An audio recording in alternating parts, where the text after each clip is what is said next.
ദുർവാരശൂലവ്യഥ നൈരുച്യം തനുശോഷണം മലമയീ ശയ്യാജ സംവത്സരി ഏകസ്യാപി ഗർഭഭാരഭരണക്ലേശസ്യസ്യാക്ഷമോ താതും നിഷ്കൃതിമുന്നതോപി തനയഃ തസ്യൈ ജനന്യൈ നമഃ.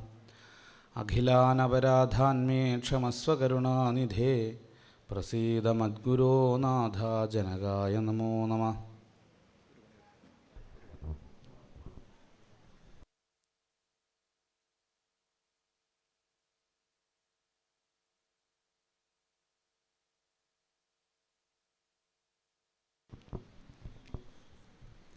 മന്ദസ്മിതമുഖം ഭോജം വാസുദേവമഹാശയം ശ്രീഗുരും തമഹം വന്ദേ വാക്യബോധാർത്ഥസിദ്ധയേ. വാഗീശാദ്യാസു മനസഃ സർവാർത്ഥാനാമുപക്രമേ യം നത്വാ കൃതകൃത്യാസ്യു തം നമാമി ഗജാനനം. പത്മപത്രവിശാലാക്ഷി പത്മകേസരവർണിനി നിത്യം പത്മാലയാ ദേവി സാ മാം പാതു സരസ്വതി. പീതാംബരം കരവിരാജിതചക്രശംഖകൗമോദകീ സരസിജം കരുണാസമുദ്രം രാധാസഹായമതിസുന്ദരമന്ദഹാസം വാതാലയേശമനിശം ഹൃദി ഭാവയാമി. സ്വാമിൻ നമസ്തേ നതലോകബന്ധോ കാരുണ്യസിന്ധോ പതിതം ഭവാബ്ധൗ മാമുദ്ധര ആത്മീയകടാക്ഷദൃഷ്ട്യാ ഋജ്വാദികാരുണ്യസുധാഭിവൃഷ്ട്യാ. ഗോപികാജീവനസ്മരണം ഗോവിന്ദ ഗോവിന്ദ.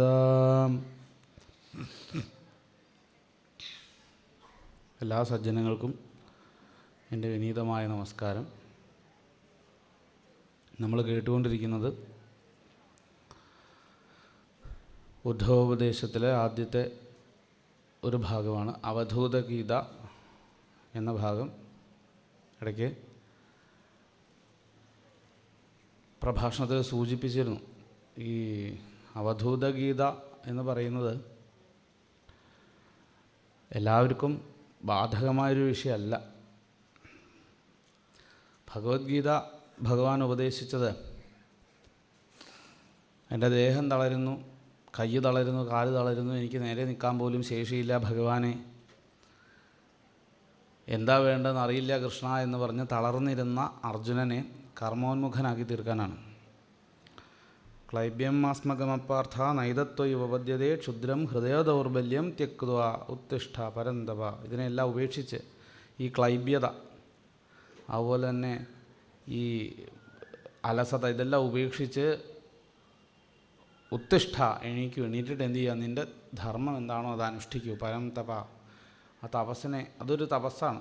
ജീവിതം തന്നെ ഒരു തപസ്, അല്ലെങ്കിൽ കർമ്മങ്ങൾ ഈശ്വരാർപ്പണമായിട്ട് ചെയ്യുക എന്ന് പറയുന്നത് തന്നെ ഒരു തപസ്സാണ്. അപ്പോൾ അതാണ് നിൻ്റെ നിയോഗമെന്ന് പറഞ്ഞുകൊണ്ട് ഭഗവാൻ അർജുനനെ കർമ്മോന്മുഖനാക്കി തീർക്കുകയാണ് ചെയ്തത്. എന്നാൽ ഇവിടെ അങ്ങനെയല്ല. ഇവിടെ ഉദ്ധവൻ വന്ന് പറഞ്ഞത് എന്താ, ഭഗവാനെ അവിടുന്ന് ഈ ലോകത്തെ ഉപേക്ഷിച്ച് പോകാൻ തുടങ്ങുകയാണെന്ന് ഞാൻ മനസ്സിലാക്കണു. അങ്ങയുടെ പാതാരവിന്ദത്തെ ഇത്രയും കാലം സേവിച്ചിട്ട് ഇപ്പോൾ ഒരു നിമിഷം പോലും അതിനെ പിരിഞ്ഞിരിക്കാൻ എനിക്ക് സാധിക്കില്ല. അതുകൊണ്ട് സ്വധാമ നയമാമപി, എന്നെ കൂടി ഭഗവാന്റെ ഒപ്പം കൊണ്ടുപോകണേ, സ്വധാമത്തിലേക്ക് എന്നെ കൂടെ കൂട്ടണേ എന്ന് ഭഗവാനോട് പ്രാർത്ഥിച്ചപ്പോഴാണ് ഭഗവാൻ ഈ ഉദ്ധവനോട് പറഞ്ഞത്, എന്ത്, നടക്കുന്ന കാര്യമല്ല. ഓരോരുത്തരും ശരീരം സ്വീകരിച്ചാൽ പ്രാരബ്ധം അനുഭവിക്കാണ്ട് പറ്റില്ലല്ലോ. അപ്പോൾ പ്രാരബ്ധം അനുഭവിച്ചേ മതിയാവുള്ളൂ. ഞാൻ ഈ സഗുണസാകാര രൂപത്തെ ഉപേക്ഷിച്ചാൽ ഉടനെ തന്നെ ഈ ദ്വാരക സമുദ്രത്തിൽ മുങ്ങിപ്പോവും എന്ന് മാത്രമല്ല ഇവിടെ കലി ബാധിക്കും. ഈ കലിബാധ ഏൽക്കാതിരിക്കാൻ ശ്രദ്ധിച്ചോളണം. ത്വംതു സർവം പരിത്യജ്യ സ്നേഹം സ്വജനബന്ധുഷു മയ്യ ആവേശ്യ മനസ്സമ്യക് സമദൃക് വിചരസ്വഗം. ഇതാണ് ഭഗവാൻ പറഞ്ഞത്. ത്വംതു സർവം പരിത്യജ്യ, എല്ലാത്തിനെയും ഉപേക്ഷിച്ചിട്ട് മനസ്സിനെ എന്നിൽ ഉറപ്പിച്ചുകൊണ്ട് മയ്യ ആവേശ്യ എങ്ങനെ സമ്യക്കായിട്ട് നല്ലോണം ഉറപ്പിച്ചിട്ട് സമദൃക് വിചരസ്വഗം, സമദൃക്കായിക്കൊണ്ട് തുല്യദർശിയായിക്കൊണ്ട് ഈ പ്രപഞ്ചത്തിൽ സഞ്ചരിക്കൂ എന്നാണ് ഭഗവാൻ ഉദ്ധവനോട് പറഞ്ഞത്. അപ്പോൾ ഇവിടെ നമ്മൾ മനസ്സിലാക്കേണ്ട ഒരു കാര്യം, ഇവിടെ സർവസംഗ പരിത്യാഗിയായിട്ട് ഭഗവാന്റെ ഒപ്പം വൈകുണ്ഠത്തിലേക്ക് പോകാൻ തയ്യാറായിട്ട് നിന്ന ഉദ്ധവനോടാണ് ഭഗവാൻ ഇവിടെ എന്തുപദേശിക്കുന്നത്? ഈ ഗീത ഉപദേശിക്കുന്നത്. ഇവിടെ ഭഗവാന്റെ ഒരു ഗീത, ഈ ഗീത ഉപദേശിക്കുന്നത്. അതുകൊണ്ട് തന്നെ ഈ അവധൂത ഗീതയല്ല, ഈ ഉദ്ധവഗീതയിലെ ഒട്ടുമിക്ക ഭാഗങ്ങളും യതിധർമ്മത്തിനെയാണ് പ്രധാനമായിട്ട് കരുതുന്നത്. യതികളുടെ ധർമ്മം, മുമുക്ഷുവായിട്ടുള്ള ഒരാൾ കർമ്മബന്ധങ്ങളൊക്കെ വിട്ട് ഇനി ഭഗവത് പ്രാപ്തി തന്നെ തൻ്റെ ലക്ഷ്യം എന്നുള്ള ഭാവത്തോടുകൂടി സഞ്ചരിക്കുന്ന, അല്ലെങ്കിൽ ആ മനസ്സോടുകൂടിയിരിക്കുന്ന ഭക്തന്മാരെ ലക്ഷ്യം വെച്ചിട്ടാണ് ഭഗവാൻ ഇവിടെ ഉദ്ധവന് ഉപദേശങ്ങൾ കൊടുക്കുന്നത്. അപ്പോൾ അതിൽ ഏതൊക്കെ ഗൃഹസ്ഥന്മാരായിട്ടുള്ളവർ സ്വീകരിക്കണം വേണ്ടെന്നൊക്കെ അവനവന് തീരുമാനിക്കാം. കാരണം അവനവൻ്റെ മനോനില അവനവന് മാത്രമേ അറിയുള്ളൂ, അല്ലേ? വേറൊരാളെ പറയുന്നതനുസരിച്ചല്ല. അവനവൻ്റെ ഗുരു അവനവൻ തന്നെയാണ്. അതുകൊണ്ട് അവനവൻ തന്നെ എന്ത് ചെയ്യണം? തനിക്ക് ഇതിൽ ഏതൊക്കെ കാര്യങ്ങൾ സ്വീകാര്യമാണ് തൻ്റെ ഇപ്പോഴത്തെ അവസ്ഥയ്ക്ക് അനുസരിച്ച് എന്ന് വിവേചിച്ചറിഞ്ഞ് യുക്തിപൂർവ്വം ചിന്തിച്ചറിഞ്ഞ് വേണ്ടതിനെ സ്വീകരിക്കുക, ബാക്കിയുള്ളതിനെ തള്ളിക്കളയുക. ഇതാണ് ചെയ്യേണ്ടത്. അതിൽ ഗുരുനാഥന്മാരെ പറ്റി പറയുന്ന സമയത്ത് അപ്പോൾ ആദ്യം ഉദ്ധവൻ പറഞ്ഞത് എന്താ? ഉദ്ധവൻ പറഞ്ഞു, ഭഗവാനെ ത്യാഗോയം ദുഷ്കരോ ഭൂമി. ഇത് ഉപേക്ഷിക്കാൻ പറയാൻ എളുപ്പമാണ്, ഉപേക്ഷിക്കാൻ പറയാൻ എളുപ്പമാണ്, പക്ഷേ ഉപേക്ഷിക്കൽ അത്ര എളുപ്പമല്ല. അതുകൊണ്ട് എങ്ങനെ അത് സുസാധ്യമാകും, എളുപ്പമാവും എന്നങ്ങ് പറഞ്ഞു തരണം എന്ന് പറഞ്ഞപ്പോഴാണ് യദുമഹാരാജാവിന് ദത്താത്രേയൻ ഉപദേശിച്ചു കൊടുത്തതായിട്ടുള്ള ഗീതയെ ഭഗവാൻ പറഞ്ഞു കൊടുക്കുന്നത്. അതിലാദ്യം ഈ പ്രപഞ്ചത്തിൽ കാണുന്ന പഞ്ചഭൂതങ്ങളെയും അതുപോലെ തന്നെ സൂര്യൻ, ചന്ദ്രൻ, ഒരു കബോധ പക്ഷി, ഇങ്ങനെ 8 ഗുരുനാഥന്മാരെ പറ്റി പറഞ്ഞു കൊടുത്തത് ഭഗവാൻ കേട്ടു. 24 എണ്ണം ഭഗവാൻ അല്ലെങ്കിൽ അവധൂതൻ എടുത്തു പറഞ്ഞു എന്നേ ഉള്ളൂ കേട്ടോ. പ്രപഞ്ചത്തിൽ അദ്ദേഹം കണ്ടെത്തിയ 24 ഗുരുനാഥന്മാരെ അദ്ദേഹം എടുത്തു പറഞ്ഞു എന്നേ ഉള്ളൂ. 24-ൽ നിർത്തിക്കൊള്ളണമെന്നില്ല.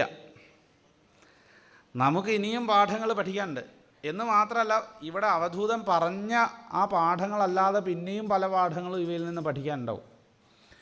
ലിമിറ്റ് ചെയ്യണമെന്ന് ഇവിടെ പറയുന്നില്ല. പകരം എന്താ, നമ്മളൊക്കെ ഒരു വഴി കാണിച്ചു തരാണ്, ഒരു ഗൈഡൻസാണ്. ഭാഗവതം എല്ലാം പറഞ്ഞു കഴിഞ്ഞിട്ട് ഇത് തന്നെയാണല്ലോ പറഞ്ഞത്, അല്ലേ? സൂതൻ കഥ പറയുന്ന സമയത്ത് ഇതുപോലെ എന്താണ്, ഭക്തി സ്യാദ് ശൂദ്രയോഷിതാം, വിഷയാത്മാക്കളായിരിക്കുന്നവർക്ക് കൂടി ഭക്തി ഉണ്ടാകുന്ന രീതിയിൽ എന്ത് പറയണം? ഭാഗവതം പറയണം എന്ന് പറഞ്ഞു. ഭാഗവതം വ്യാഖ്യാനിക്കുന്ന സമയത്ത് നിങ്ങൾക്ക് ഇഷ്ടമുള്ള രീതിയിൽ വ്യാഖ്യാനിക്കാം. പക്ഷേ 2 കാര്യങ്ങൾ ശ്രദ്ധിക്കണം. ഒന്ന്, ഇതിൻ്റെ ലക്ഷ്യം ഭക്തിജ്ഞാന വൈരാഗ്യങ്ങൾ ഉണ്ടാവുക എന്നുള്ളതാണ്. അപ്പോൾ നമ്മൾ പറയുമ്പോൾ അത് കേൾക്കുന്ന ആളുകളുടെ ഉള്ളിലും എന്തുണ്ടാവണം? ഭക്തിജ്ഞാന വൈരാഗ്യങ്ങൾ ഉണ്ടാവണം. 2, ഈ ശ്രുതിസ്മൃതികൾക്ക് വിരുദ്ധമാവരുത്. ഇങ്ങനെ ഉണ്ടെങ്കിൽ പ്രശ്നമില്ല, നിങ്ങൾക്ക് എങ്ങനെ വേണമെങ്കിലും വ്യാഖ്യാനിക്കാം. ഈ 2 കാര്യങ്ങൾ ശ്രദ്ധിച്ചുകൊണ്ട് പ്രമാണത്തിന് വിരുദ്ധമല്ലാതെ കണ്ട് ഭക്തിജ്ഞാന വൈരാഗ്യങ്ങൾ ഉണ്ടാകുന്ന രീതിയിൽ നിങ്ങൾ ഭാഗവതം വ്യാഖ്യാനിച്ചാൽ കുഴപ്പമില്ല. ബാക്കി നിങ്ങൾക്ക് പറയാനും അതിനെ ഏത് രീതിയിൽ സ്വീകരിക്കാനുള്ള സ്വാതന്ത്ര്യം ആര് തന്നിട്ടുണ്ട്? ആചാര്യൻ തന്നിട്ടുണ്ട്. അപ്പോൾ പറയുമ്പോൾ ഇതാ ശ്രദ്ധിക്കേണ്ടത്. അങ്ങനെ ശ്രദ്ധിച്ചുകൊണ്ടാണ് പറയണതെങ്കിൽ കുഴപ്പമില്ല. അങ്ങനെ അല്ലാതെ വരുമ്പോഴാണ് ഇതിപ്പോൾ ഭാഗവതമാണോ പറയുന്നത് അതോ വേറെ എന്തെങ്കിലും ആണോ എന്നുള്ള സംശയം കേൾക്കുന്ന ആൾക്കാർക്കും കൂടി ഉണ്ടാവും. എല്ലാ കഥയും പറയും, അവസാനം എന്തുണ്ടാവില്ല? ഭാഗവതം പറയാൻ സമയം ഉണ്ടാവില്ല. ആ ഒരു അവസ്ഥയിലേക്ക് കാര്യങ്ങൾ പോകും. അപ്പോൾ ഈ 2 കാര്യങ്ങൾ ശ്രദ്ധിച്ച് പറയാം എന്ന് പറഞ്ഞതുപോലെ ഇവിടെ ഗുരുനാഥന്മാരെ പറയുമ്പോൾ കുറച്ച് കാര്യങ്ങൾ പറഞ്ഞു തന്നു, നമുക്ക് ഗൈഡ് ചെയ്തു. ഇങ്ങനെയാണ് ഒന്നിൽ നിന്നും, ഓരോ ഗുരുനാഥന്മാരിൽ നിന്നും എന്തെന്തിനെ സ്വീകരിക്കണം, എന്തെന്തിനെ ഉപേക്ഷിക്കണം എന്നുള്ളത് കാണിച്ചു തരുന്നത്. ഇതുപോലെ നിങ്ങൾക്ക് ഇനിയും ഗുരുനാഥന്മാരെ കണ്ടുപിടിക്കാം. ചതുർവിംശതി ഗുരുനാഥന്മാർ, 24 ഗുരുനാഥന്മാരെന്ന് പറഞ്ഞിട്ട് അവസാനം 25ാമത് വേറൊരു ഗുരുവിനെ അവിടെ ആഡ് ചെയ്തു. ഈ അവധൂതൻ ആഡ് ചെയ്തു. എൻ്റെ ശരീരം പോലും എനിക്ക് ഗുരുവാണെന്ന് പറഞ്ഞ് ശരീരത്തെ പോലും ഒരു ഗുരുവാക്കി. ഇത് കേട്ടിട്ട് ഇറങ്ങുമ്പോഴായിരിക്കും നമുക്ക് വേറൊന്ന് കാണുന്നത്. അപ്പോൾ ഇതും എനിക്കൊരു ഗുരുവാണ്. എൻ്റെ ആത്മീയ യാത്രയിൽ, അല്ലെ എൻ്റെ ആധ്യാത്മിക ജീവിതത്തിൽ ഈ കാണുന്നത് എനിക്കൊരു ഗുരുവാണെന്ന് പറഞ്ഞ് നമുക്കതിനെ സ്വീകരിക്കാം. മുമ്പ് കേട്ടിട്ടുള്ള ഈ സദുക്തികളുടെ അടിസ്ഥാനത്തിൽ വേണം പാഠം എന്ന് മാത്രം. അതും ഈ പറഞ്ഞ പോലെ ശ്രുതി പ്രമാണത്തെ അതിന് വിരുദ്ധമാവാത്ത രീതിയിൽ ഭക്തിജ്ഞാന വൈരാഗ്യങ്ങൾ അതിൻ്റെ വർധനവിന് ഉതകുന്ന രീതിയിലാണെങ്കിൽ നിങ്ങൾക്ക് ഇനിയും ഗുരുനാഥന്മാരെ ഈ പ്രപഞ്ചത്തിൽ കണ്ടെത്താൻ സാധിക്കും എന്ന് പറയാം. എന്തായാലും ഇവിടെ കബോധത്തിൻ്റെ കഥയൂടെ പറഞ്ഞു. പ്രാപ്യ മാനുഷൻ ലോകം മുക്തിദ്വാരം അപാവൃതം ഗൃഹേഷു ഖഗവൽ സക്തസ്തമാരൂഢച്യുതം വിദു എന്ന് പറഞ്ഞു നിർത്തി. മുക്തിദ്വാരം അപാവൃതമായിരിക്കുന്ന, അതായത് മോക്ഷത്തിലേക്കുള്ള വാതിൽ തുറന്ന് കിടക്കുകയാണ്. അങ്ങനെ ഒരു മനുഷ്യജന്മം ലഭിച്ചിട്ട് ആ മനുഷ്യജന്മത്തെ പ്രയോജനപ്പെടുത്താത്തവനെ എന്ത് വിളിക്കണം? തം ആരൂഢച്യുതം വിദു എന്നാണ് പറഞ്ഞു നിർത്തിയത്. ആരൂഢച്യുതൻ, അനവധി പടികൾ കയറിയിട്ട് താഴത്തേക്ക് വീണവൻ എന്നാണ്. കുറേ പടികൾ കയറി. ഇപ്പോൾ പറഞ്ഞിരുന്നു 10 വരെ എണ്ണി കഴിഞ്ഞാൽ പിന്നെ 11 മുതൽ എണ്ണി തുടങ്ങി എന്ന് പറഞ്ഞ പോലെ ആധ്യാത്മിക ജീവിതം അങ്ങനെയാണ്. ഏതുവരെ നിങ്ങൾ കടന്നോ അതിൻ്റെ അവിടെ നിന്നാണ് പിന്നെ അടുത്ത ജന്മത്തിൽ നിങ്ങൾ തുടങ്ങുക യാത്ര. അപ്പോൾ ഇത്രയും പടികൾ കയറി ഉയരത്തിൽ വന്നിട്ട് അവിടുന്ന് താഴത്തേക്ക് വീണാൽ പിന്നെ വീണ്ടും എന്ത് ചെയ്യണം? ഒന്നേന്ന് തുടങ്ങണം. അതിന് ശ്രമിക്കരുത്, അതിനുള്ളൊരു അവസരം ഉണ്ടാക്കരുത്, അങ്ങനെ വീഴാനുള്ളൊരു അവസരം ഉണ്ടാക്കരുത് എന്ന് പറഞ്ഞു കൊടുത്തതിന് ശേഷം പിന്നീട് ബാക്കിയുള്ള ഗുരുനാഥന്മാരെ കൂടി ഇവിടെ പറയാൻ ആരംഭിക്കുകയാണ്. ആര്? അവധൂതൻ. അതിലാദ്യത്തെ ഗുരുവായിട്ട് പറയുകയാണ് ഒരു അജഗരം, ഒരു പെരുമ്പാമ്പ്. ഈ പെരുമ്പാമ്പിൽ നിന്ന് ഞാൻ എന്ത് പഠിച്ചു എന്നുള്ളതാണ് അദ്ദേഹം പറയണത്. പെരുമ്പാമ്പിൻ്റെ ഒരു സ്വഭാവം എന്താ നമുക്കറിയാം. അതങ്ങനെ വല്ലാണ്ട് ഇര തേടി പോകുന്നില്ല. വിശപ്പായാൽ എവിടെയെങ്കിലും ഒരു സ്ഥലത്ത് പോയി കിടക്കും, അവിടെ എതിർച്ച എന്ത് വന്ന് പെടുന്നോ അതിനെ എന്തു ചെയ്യും? അതിനെ സ്വീകരിച്ചും കൊണ്ട് അത് ജീവിക്കും. ഒരു പ്രാവശ്യം ഭക്ഷണം കഴിച്ചാൽ പിന്നെ പിറ്റേ ദിവസം അടുത്ത കൃത്യസമയത്ത് അടുത്ത ഭക്ഷണത്തിന് പോകുന്നില്ല. അതങ്ങനെ ദഹിച്ച് തീരുന്നവരെ എന്തു ചെയ്യും? ഈ പാമ്പ് അവിടെ അങ്ങനെ സുഖമായിട്ട് കിടക്കും. അപ്പോൾ ഒരു അത്യുത്സാഹമൊന്നുമില്ല ഉണ്ടോ? ഭക്ഷണത്തിൻ്റെ കാര്യത്തിൽ ഒരു അത്യുത്സാഹം, അല്ലെ ഇത് കൃത്യസമയത്ത് ഇന്ന പോലെ വേണം, ഇന്ന സാധനം തന്നെ വേണം, അങ്ങനെയില്ല.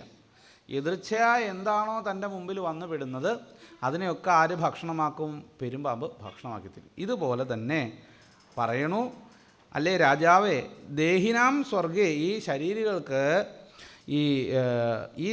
ഈ ശരീരത്തിലിരിക്കുന്ന സമയത്ത് ഐന്ദ്രിയം സുഖം യത് ദുഃഖം യഥാ, ഇന്ദ്രിയം വഴിയായിട്ട് ലഭിക്കുന്ന സുഖവും അതുപോലെ തന്നെ ദുഃഖവും, ഇന്ദ്രിയം മാർഗേണ ലഭിക്കുന്നതായിട്ടുള്ള സുഖദുഃഖങ്ങളെന്ന് പറയുന്നത് എവിടെയൊക്കെ ഉണ്ടാവുന്നുണ്ട്? ഈ മനുഷ്യ ശരീരത്തിൽ മാത്രമല്ല, ഏത് ജന്മത്തിലായാലും ഉണ്ടാവും.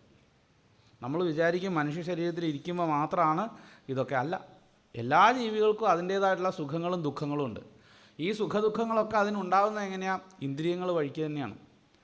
അപ്പോൾ ഇന്ദ്രിയങ്ങളിലൂടെ വരുന്ന വിഷയങ്ങളെല്ലാം ആത്യന്തികമായിട്ട് സുഖമോ ദുഃഖമോ തരുന്നതാണ് എന്ന് മനസ്സിലാക്കിക്കൊണ്ട് എന്തു ചെയ്യണം? ബുദ്ധിയുള്ളവൻ ഇച്ഛയത്, ആ ഇന്ദ്രിയ സുഖത്തെ ആഗ്രഹിക്കാതെ ഇരിക്കണം എന്ന് പറയാണ്. അതിനൊരു ഗുരുവാണ് ആര്?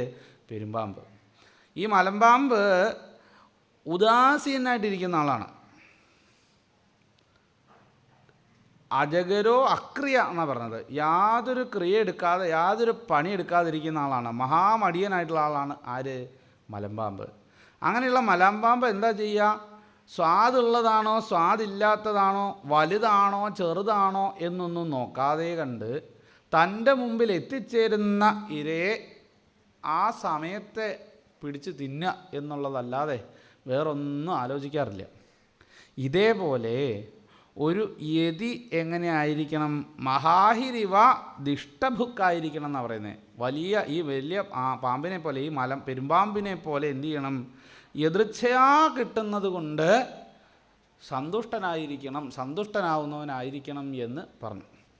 എതിർച്ചയാ കിട്ടുന്നത് കൊണ്ട് സന്തോഷിക്കുന്നവനുണ്ടാകുന്ന മാറ്റങ്ങൾ എന്തൊക്കെയാണെന്ന് ഭാഗവതം മുമ്പ് പറഞ്ഞിട്ടുണ്ട്.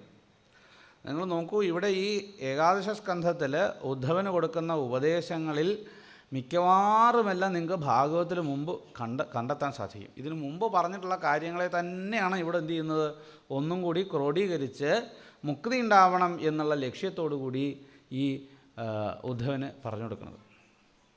ഇതെല്ലാം കേൾക്കാം. അപ്പോൾ എതിർച്ഛയാ കിട്ടുന്നതുകൊണ്ട് എന്താ ഗുണം? എതിർച്ഛാലാഭദുഷ്ടസ്യ തേജോ വിപ്രസ്യ വർദ്ധത എന്ന് മുമ്പ് ഭാഗവത്തിൽ പറഞ്ഞിട്ടുണ്ട്. ഈ ഏകാദശ സ്കന്ധം ആകുമ്പോഴേക്കും ഭാഗവതം കേട്ടിരുന്ന നമുക്ക് ഓരോരുത്തർക്കും ഇതിനു മുമ്പ് പറഞ്ഞ വിഷയങ്ങളുമായിട്ട് ഇതിനെ ഘടിപ്പിക്കാൻ പറ്റണം. അപ്പോഴാണ് നമുക്ക് മനസ്സിലാവുക ഇവിടെ എന്താണ് കവി അല്ലെങ്കിൽ ആചാര്യൻ ഉദ്ദേശിച്ചിരിക്കുന്നതെന്ന് മനസ്സിലാവുക. ഇതിനു മുമ്പ് കുറേ ലക്ഷണങ്ങൾ പറഞ്ഞല്ലോ. ഈ ലക്ഷണങ്ങളിലൂടെയൊക്കെ നമ്മുടെ മനസ്സിനെ പരിപക്വമാക്കി കൊണ്ടുവന്ന് അതിൻ്റെ ഉള്ളിലേക്ക് ബ്രഹ്മോപദേശം പകർന്നു കൊടുക്കാനാണ് ലക്ഷ്യമിടുന്നത്.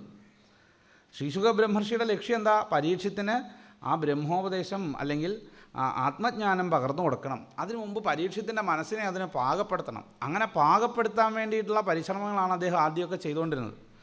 അങ്ങനെ സർഗം മുതലുള്ളതായ ലക്ഷണങ്ങളിലൂടെ ഈ ഈശ്വരനെ പറ്റിയുള്ള അല്ലെങ്കിൽ ബ്രഹ്മത്തെ പറ്റിയുള്ള ഒരു ഏകദേശ അവഗാഹം ഉണ്ടാക്കി കൊടുത്തു. ഏകദേശം നല്ല അവഗാഹം ഉണ്ടാക്കി കൊടുത്തു. അതിനുശേഷം അലഞ്ഞു തിരിയുന്ന മനസ്സിനെ അന്തർമുഖമാക്കി തീർത്ത് ഭഗവാനിൽ ഉറപ്പിച്ച് നിർത്താൻ സഹായകമായിട്ടുള്ള ദശമസ്കന്ധം പറഞ്ഞു. നിരോധം എന്നുള്ള ലക്ഷണത്തോടുകൂടി ചിത്തവൃത്തികളെ നിരോധിച്ച് മനസ്സിനെ ഭഗവാനിൽ ഉറപ്പിച്ച് നിർത്തി. ഇനി ആ പരിപക്വമായ മനസ്സിലേക്ക് മുക്തിയെ പറ്റി പറഞ്ഞു കൊടുക്കുകയാണ്. ബാക്കി എല്ലാ രൂപങ്ങളെ അന്യഥാരൂപങ്ങളെല്ലാം വിട്ട് മനസ്സിനെ ഭഗവാനിൽ ഉറപ്പിച്ച് നിർത്താൻ വേണ്ടി ഉള്ള ഉപദേശങ്ങളാണ് ഇവിടെ പറഞ്ഞുകൊണ്ടിരിക്കുന്നത്. അപ്പോൾ ആ തലത്തിലേക്ക് എത്തുമ്പോൾ നമ്മളും ഇതുപോലെ മുമ്പ് പറഞ്ഞ വിഷയങ്ങളെ റീകോൾ ചെയ്യാൻ നമുക്ക് സാധിക്കണം. അവിടെ എന്താ പറഞ്ഞിരുന്നത്, എന്തുകൊണ്ടാണ് ഇതിവിടെ പറയാൻ കാരണം? ഇവിടെ ഇങ്ങനെ പറഞ്ഞു പോവുള്ളൂ. മുമ്പ് പറഞ്ഞു എതിർച്ചയാ കിട്ടുന്നത് കൊണ്ട് എന്താ ഉണ്ടാവുക? തേജസ് ഉണ്ടാവും, സമാധാനം ഉണ്ടാവും, സന്തോഷം ഉണ്ടാവും. സന്തോഷം എന്ന് പറയുന്നത് ഈ എതിർച്ചയാ കിട്ടുന്നത് കൊണ്ട് സന്തോഷിക്കുന്നവനെ ഉണ്ടാവുള്ളൂ, തൃപ്തനാവുന്നവനെ ഉണ്ടാവുള്ളൂ സന്തോഷം. അങ്ങനെ തൃപ്തനാവുന്നില്ലയോ നിങ്ങൾക്ക് ജീവിതത്തിൽ ഒരിക്കലും സന്തോഷം കണ്ടെത്താൻ സാധിക്കില്ല. മുമുക്ഷുവായിട്ടുള്ള ഒരാൾ എപ്പോഴും സന്തുഷ്ടനായിട്ടിരിക്കാൻ ശ്രമിക്കണം. അതിൻ്റെ ആദ്യത്തെ ഒരു പടിയാണ് എന്ത്? കിട്ടുന്നത് കൊണ്ട് തൃപ്തനായിട്ടിരിക്കുക എന്നുള്ളത്. ആ പാഠം ഞാൻ ആരിൽ നിന്ന് പഠിച്ചു? ആ പാഠം ഞാനിവിടെ ഈ മലമ്പാമ്പിൽ നിന്ന് പറഞ്ഞുകൊണ്ട്, അതുകൊണ്ട് എടുത്തു പറയേണ്ട ഭഗവാൻ ഈ മഹാഹിരിവ, ഈ പെരുമ്പാമ്പിനെ പോലെ നിരാഹാരനായിട്ട് ഭക്ഷണം കിട്ടിയാൽ കഴിക്കുക, ഇല്ലെങ്കിൽ ഭക്ഷണത്തിൻ്റെ പിന്നാലെ പോകരുത്, നിരാഹാരനായിട്ടിരിക്കുക, അനുപക്രമ അതിനുവേണ്ടി പ്രയത്നിക്കാതിരിക്കുക, ഭൂരീണി അഹാനി ശൈത എന്നാണ് പറഞ്ഞത്. ശരീരം നിങ്ങൾക്ക് അതിന് തടസ്സമായിട്ട് തീരുന്നുണ്ടെങ്കിൽ നിങ്ങൾ എന്ത് ചെയ്യുക? വെറുതെ ഇവിടെ കിടക്കുക. ഇതുകൊണ്ടാണ് ഈ ഉഞ്ചവൃത്തി ശിലോഞ്ചവൃത്തി തുടങ്ങിയതായിട്ടുള്ള വൃത്തികളൊക്കെ അവധൂതന്മാർ ചെയ്യുന്നു എന്ന് പറയില്ലേ. വെറുതെ അങ്ങനെ അങ്ങാടി കൂടെ കഴുത്തിലൊരു പാത്രമൊക്കെ കെട്ടി തൂക്കി പോവും. ആരെങ്കിലും അതിനകത്ത് കൊണ്ടിട്ടാൽ കഴിക്കും. ഇല്ലെങ്കിൽ അന്നത്തെ ദിവസം ഇതിന്ന് എനിക്ക് ഭഗവാനൊന്നും നിശ്ചയിച്ചിട്ടില്ല, ഇന്ന് എനിക്ക് ഭക്ഷണം വേണ്ടാന്നാണ് ഭഗവാന്റെ തീരുമാനം എന്ന് വിചാരിച്ച് എന്ത് ചെയ്യും? അന്നത്തെ ദിവസം അവിടെ പട്ടിണി കിടക്കും. വെറുതെ ഇങ്ങനെ ശൈതാന്ന് കൃത്യമായിട്ട് പറഞ്ഞിരിക്കണേ. പ്രയത്നിക്കേ വേണ്ട, എന്ത് ചെയ്യുക? വെറുതെ അവിടെ കിടന്നോളാൻ പറയാം. ഈ ഒരു അവസ്ഥയിലേക്ക് എത്തിച്ചേരണം ആര്? അവധൂതൻ. എന്താ നമ്മൾ ആദ്യം പറഞ്ഞേ? ഇതൊന്നും ഗൃഹസ്ഥന്മാർക്ക് ചിലപ്പോൾ സ്വീകരിക്കാൻ പറ്റിയ കാര്യങ്ങളായിക്കൊള്ളണം എന്നില്ല എന്ന് ആദ്യം പറഞ്ഞു. അപ്പോൾ അവനവന് വേണ്ടത് ഏതാണെന്ന് വെച്ചാൽ അവനവൻ യുക്തി കൊണ്ടറിഞ്ഞ് സ്വീകരിച്ചോളണം എന്ന് പറയാം. അപ്പോൾ ഇവിടെ ഒരു ഗുരു ആരാണ്? ഈ മലമ്പാമ്പാണ് എന്ന് പറഞ്ഞു. ഓജസ്സഹോ ബലയുധം ബിഭ്രൽ ദേഹസകർമ്മകം ശയാനോ വീതനിദ്രശ്ച നേഹതേന്ദ്രിയവാനവി. ഈ ശരീരത്തിൻ്റെ ഇന്ദ്രിയബലം, അതുപോലെ തന്നെ മനോബലം, അതുപോലെ തന്നെ ശരീരബലം, ഇതെല്ലാം ഉണ്ട്. ഓജസ്സഹോ ബലയുധം, അങ്ങനെയുള്ളതായ ഈ ശരീരത്തെ സ്വീകരിച്ചിരുന്നും കൊണ്ട് എന്നിട്ടോ ശയാനാപി അതായത് കിടക്കുന്നവനാണെങ്കിൽ കൂടി എന്തു ചെയ്യും? ഈ ഇന്ദ്രിയങ്ങളെ പുറത്തേക്ക് വിടാൻ പാടില്ല എന്ന് പറയാണ്. ഇന്ദ്രിയങ്ങളോടുകൂടി ഇരുന്നാൽ പോലും ഇന്ദ്രിയത്തോടു കൂടി ഇരിക്കുന്നവനാണെങ്കിൽ കൂടി എന്ത് ചെയ്യരുത്? ഈ ഇന്ദ്രിയങ്ങളെ പുറത്തേക്ക് വിടാൻ പാടില്ല. ഇത് വിസ്തരിച്ച് ഇനി പറഞ്ഞു വരുന്നുണ്ട്. എവിടെയാണെന്നറിയോ? ഹംസഗീത പറയുമ്പോൾ പറയും. നമ്മളിതൊക്കെ പറഞ്ഞുല്ലോ, ഇന്ദ്രിയങ്ങളെ ഭഗവാനിൽ ഉറപ്പിച്ച് നിർത്തണം എന്ന് പറഞ്ഞു. അവിടെയാണ് ഗുണേഷു ആവശ്യതേ ചിത്തം ഗുണാശ്ചേതസിച്ച പ്രഭോ എന്ന് തുടങ്ങുന്ന ശ്ലോകങ്ങളിൽ ചോദിക്കുന്ന ഇതാണ്. ഇന്ദ്രിയങ്ങൾ എപ്പോഴും എന്തു ചെയ്യും? വിഷയങ്ങളിലേക്ക് മനസ്സിനെ കൊണ്ടുപോകും. വിഷയങ്ങൾ അനുഭവിക്കും തോറും വീണ്ടും എന്തു ചെയ്യും? കർമ്മപ്രാരബ്ധങ്ങളും വാസനകളും വർദ്ധിച്ചു വരും. ഇതിനെ ഉപേക്ഷിക്കാനുള്ള വഴി എന്താണെന്ന് ചോദിക്കുമ്പോൾ അവിടെ പറയുന്നുണ്ട്, നിങ്ങൾ വെറുതെ കിടക്കുകയാണെന്ന് വിചാരിച്ചോ, കിടക്കുമ്പോൾ പോലും ഇന്ദ്രിയങ്ങൾ എന്തു ചെയ്യും? വർക്ക് ചെയ്യും. കണ്ണും കാതുമൊക്കെ നിങ്ങളെ വിഷയങ്ങളിലേക്ക് വലിച്ചഴിച്ചുകൊണ്ട് പോകും. അപ്പം നിർബന്ധമായിട്ട് ഇതിനെ തടയാൻ നിങ്ങൾ ശീലിക്കണം. അതിനെന്താ വേണ്ടത്? അത് അഭ്യാസം കൊണ്ട് മാത്രമേ സാധിക്കുള്ളൂ എന്നാണ്.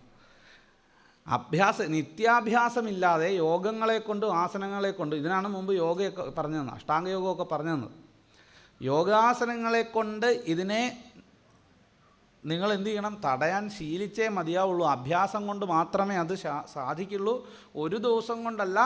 ശനൈഹി എന്ന് പറയുന്നുണ്ട്, പതുക്കെ പതുക്കെ പതുക്കെ പതുക്കെ മാത്രം സാധിക്കുന്നൊരു കാര്യമാണ് ഇതെന്ന് ഭഗവാൻ അവിടെ കൃത്യമായിട്ട് ഉദ്ധവന് പറഞ്ഞു കൊടുക്കുന്നത്. അപ്പോൾ അവിടെ ഒരു ഗുരു, അജഗരം എന്നൊരു ഗുരു. അടുത്ത ഒരു ഗുരുവാണ് സിന്ധു. സിന്ധു എന്ന് വെച്ചാൽ സമുദ്രം. എന്താണ് സമുദ്രത്തിൻ്റെ പ്രത്യേകത? സമുദ്രം കരയ്ക്ക് സൈഡിലൊക്കെ നിൽക്കുന്ന സമയത്ത് നമ്മൾ കുറേ തിരമാലകളൊക്കെ കാണും, അല്ലേ? അലയടിക്കുന്നതും ശബ്ദമൊക്കെ കേൾക്കും. പക്ഷേ അഗാധമായിട്ടുള്ള ഒരു സ്ഥലത്തേക്ക് ചെന്നാൽ, വളരെ ആഴമേറിയ അല്ലെ നടുക്കടലിലേക്ക് ചെന്ന് കഴിഞ്ഞാൽ സമുദ്രം എങ്ങനെയായിരിക്കും? ശാന്തമായിരിക്കും, ഒരിളക്കം ഉണ്ടാവില്ല. ഇതുപോലെ ആയിരിക്കണം യതി. അറിവ് കൊണ്ട് ആഴമുണ്ടായിരിക്കണം, എന്നാലോ അർണവ ഇവ പ്രസന്നഗംഭീര എന്നാണ് പറയുന്നത്. സമുദ്രത്തെ പോലെ പ്രസന്നഗംഭീരനായിരിക്കണം. പുറമേ തെളിഞ്ഞിങ്ങനെ കാണും, എന്നാൽ ഉള്ളിൽ അഗാധമായിട്ടുള്ള വിചാരവും അതുപോലെ തന്നെ അറിവും. ദുർവിഗാഹ്യ, ഇവൻ ആരാണ് എന്താണെന്ന് അറിയാൻ പറ്റാത്ത പോലെ സഞ്ചരിക്കുന്നവനായിരിക്കണം. ഞാൻ യതിയാണ്, ഞാൻ ഇത് ചെയ്യുന്നവനാണ്, ഞാൻ അതറിഞ്ഞിട്ടുണ്ട് ഇതറിഞ്ഞിട്ടുണ്ട് എന്നൊക്കെ പറഞ്ഞ് നടക്കുകയാണെങ്കിൽ അത് ഇതിന് വിരുദ്ധമാണ്.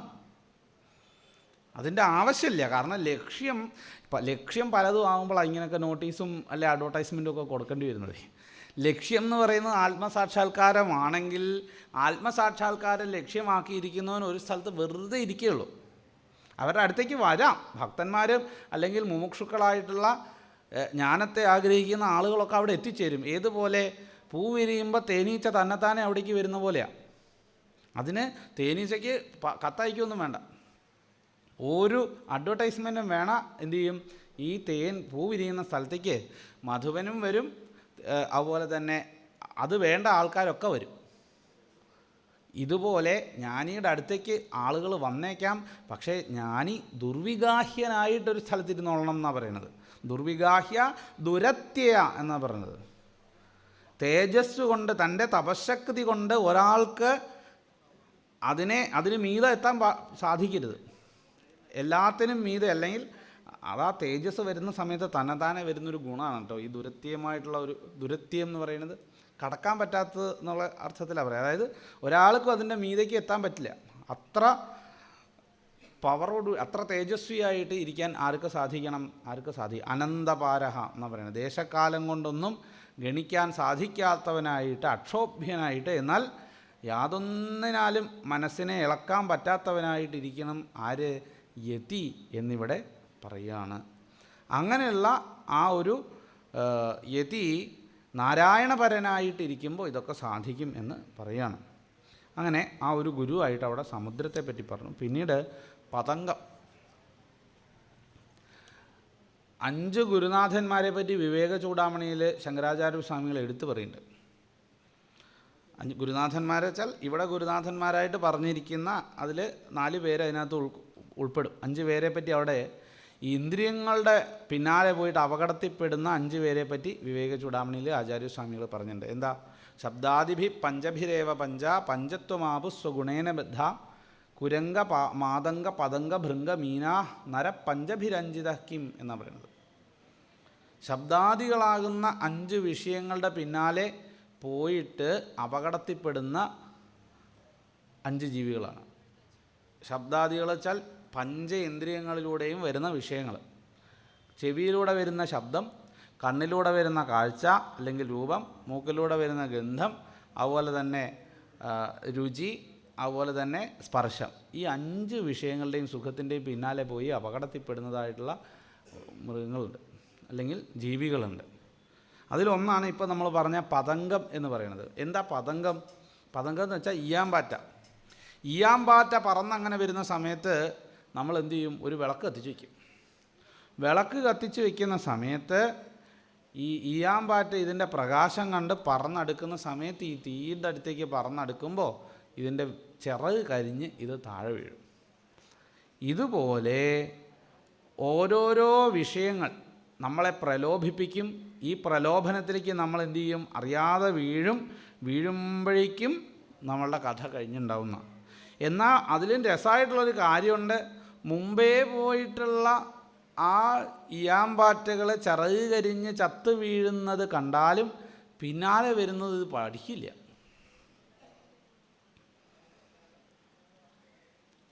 മുമ്പേ പോയവൻ്റെയോ കഥ കഴിഞ്ഞു, ഞാനെങ്കിലും ഇതിൽ നിന്ന് രക്ഷപ്പെടാൻ ശ്രമിക്കണം എന്നല്ലേ, അത് ശ്രമിക്കില്ല. മുമ്പേ പോയവൻ എന്തു ചെയ്യും? മുമ്പേ പോയവൻ നമ്മളോട് പറയും, എങ്ങനെയുണ്ട്, സുഖമല്ലേ, പരമസുഖം എന്ന് പറയും. ഇത് കേട്ടിട്ട് അടുത്തവനും പോയി ചാടും. ചാടി കഴിയുമ്പോഴാണ് മനസ്സിലാവുന്നത് അത്ര സുഖമൊന്നുമല്ല എന്ന്. ഓരോ വിഷയങ്ങളും ഇങ്ങനെ തന്നെയാണ്. അനുഭവിച്ചവൻ നമ്മളോട് പറയൂ, അനുഭവിച്ച് കഴിഞ്ഞിട്ട് ദുഃഖം ഉണ്ടായതെന്ന്.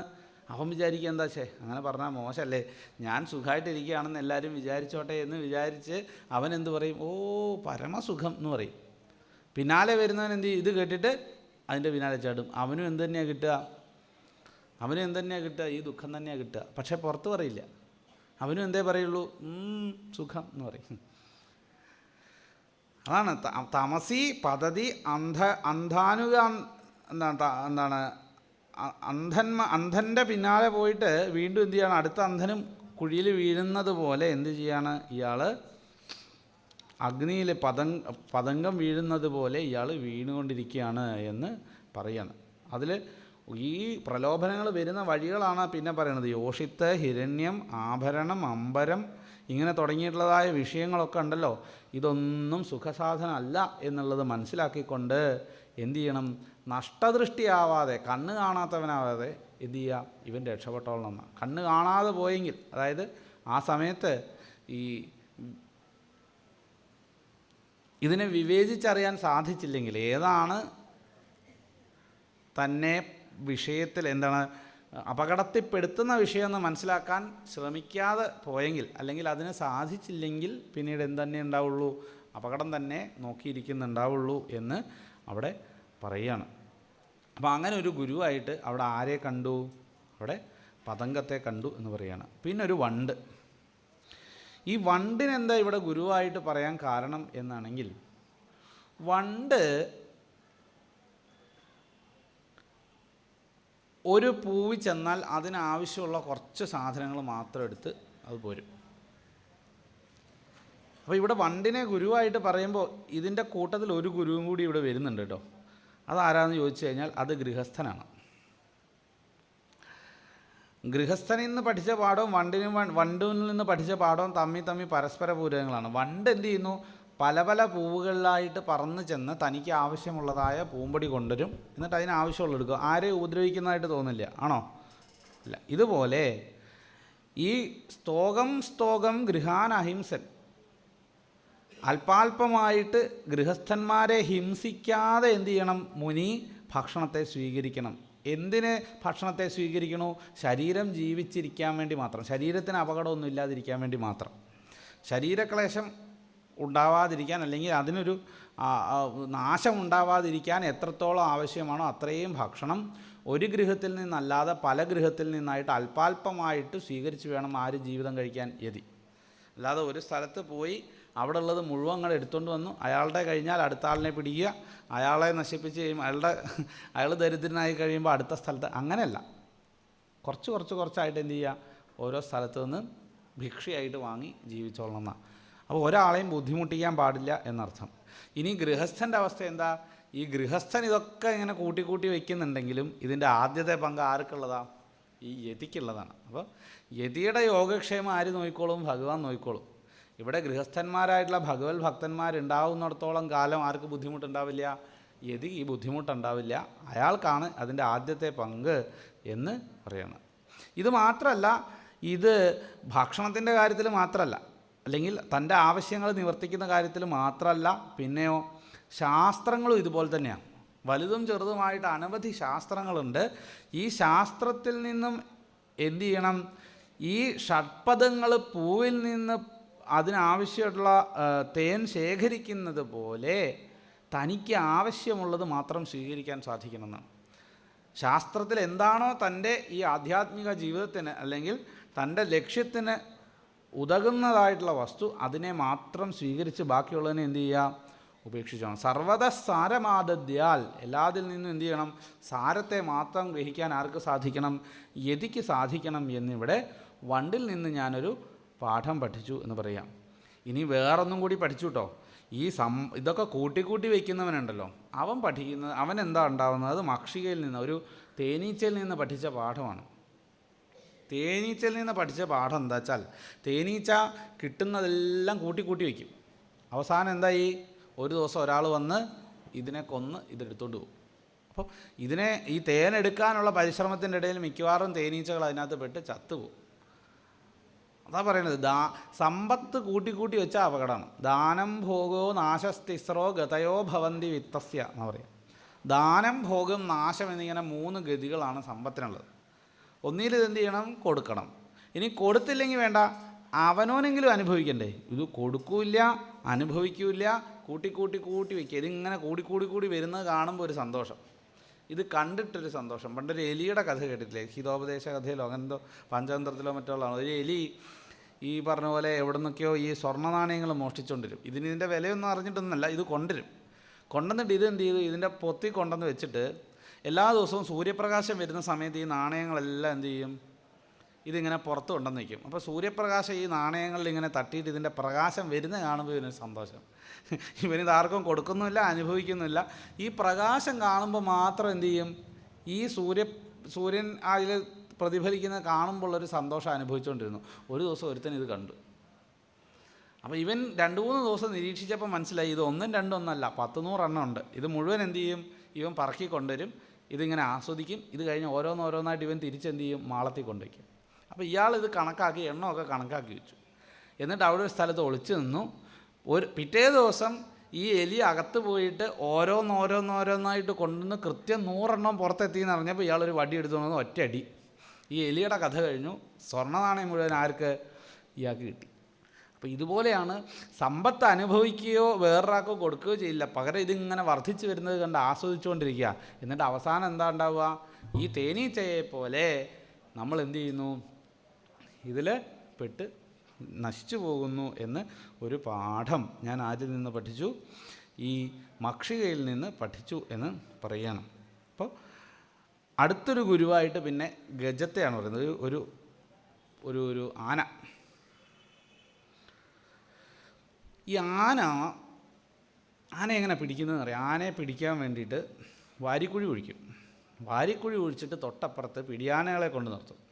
അപ്പോൾ ഇതിൻ്റെ മണം വരുന്ന സമയത്ത് ഈ സ്പർശസുഖം അനുഭവിക്കാൻ വേണ്ടി ആന ഓടും. അപ്പോൾ ആ ഒരു ആവേശത്തിൽ ഓടുന്ന സമയത്ത് കുഴിയുള്ളതൊന്നും ശ്രദ്ധിക്കില്ല, നേരെ എവിടെ പോയി വീഴും? കുഴിയുടെ ഉള്ളിൽ പോയി വീഴും. അതോടുകൂടി എന്ത് ചെയ്യും? ആൾക്കാർ ഇതിനെ പിടിച്ചു കെട്ടി കൊണ്ടുപോകും. അപ്പോൾ സുഖം അനുഭവിക്കാൻ വേണ്ടി ഓടുന്ന സമയത്ത് സ്പർശസുഖത്തിൻ്റെ പിന്നാലെ പോയിട്ട് ആര് അപകടത്തിൽപ്പെട്ടു? ആന അപകടത്തിൽപ്പെട്ടു. ഇത് മനസ്സിലാക്കിയിട്ട് യതി എന്ത് ചെയ്യണം? കാലുകൊണ്ട് പോലും സ്പർശിക്കരുതെന്ന് പറയുന്നു. ഇവിടെ സ്ത്രീകളെ സ്പർശിക്കരുതെന്ന് പറയും. കാരണം ഇവിടെ അവധൂതനാണല്ലോ ഗുരു. അവധൂതനാണ് ഗുരു എന്നുള്ളത് കൊണ്ട് അദ്ദേഹം പുരുഷനായതുകൊണ്ട് പറഞ്ഞു, യതികൾ എന്ത് ചെയ്യാൻ പാടില്ല? സ്ത്രീകളെ സ്പർശിക്കുക പോലും, അറിയാണ്ട് പോലും എന്ത് ചെയ്യരുത്? സ്പർശിക്കരുത് എന്നാണ് പറയണത്. നേരെ തിരിച്ചു ആവാം. കാരണം എന്താ വെച്ചാൽ സോറി കേട്ടോ എന്ന് പറയാനായിരിക്കും. പിന്നെ ആ സോറി പറഞ്ഞിട്ട് പിന്നെ പരിചയപ്പെടും, പിന്നെ അത് നമ്പർ വാങ്ങിക്കും, പിന്നെ ഇങ്ങനെ അവിടെ പോവുക ഉണ്ടാവുക. ഒരു സോറിയിൽ തുടങ്ങി അവസാനം എന്ത് ചെയ്യും? ഇതൊക്കെ കളഞ്ഞിട്ട് അവസാനം വിവാഹമൊക്കെ കഴിച്ച് ജീവിക്കുന്ന അവസ്ഥയിൽ വരെ വേണമെങ്കിൽ എന്ത് ചെയ്യാം? എത്തിച്ചേരാം. അതുകൊണ്ട് എന്ത് ചെയ്യുക?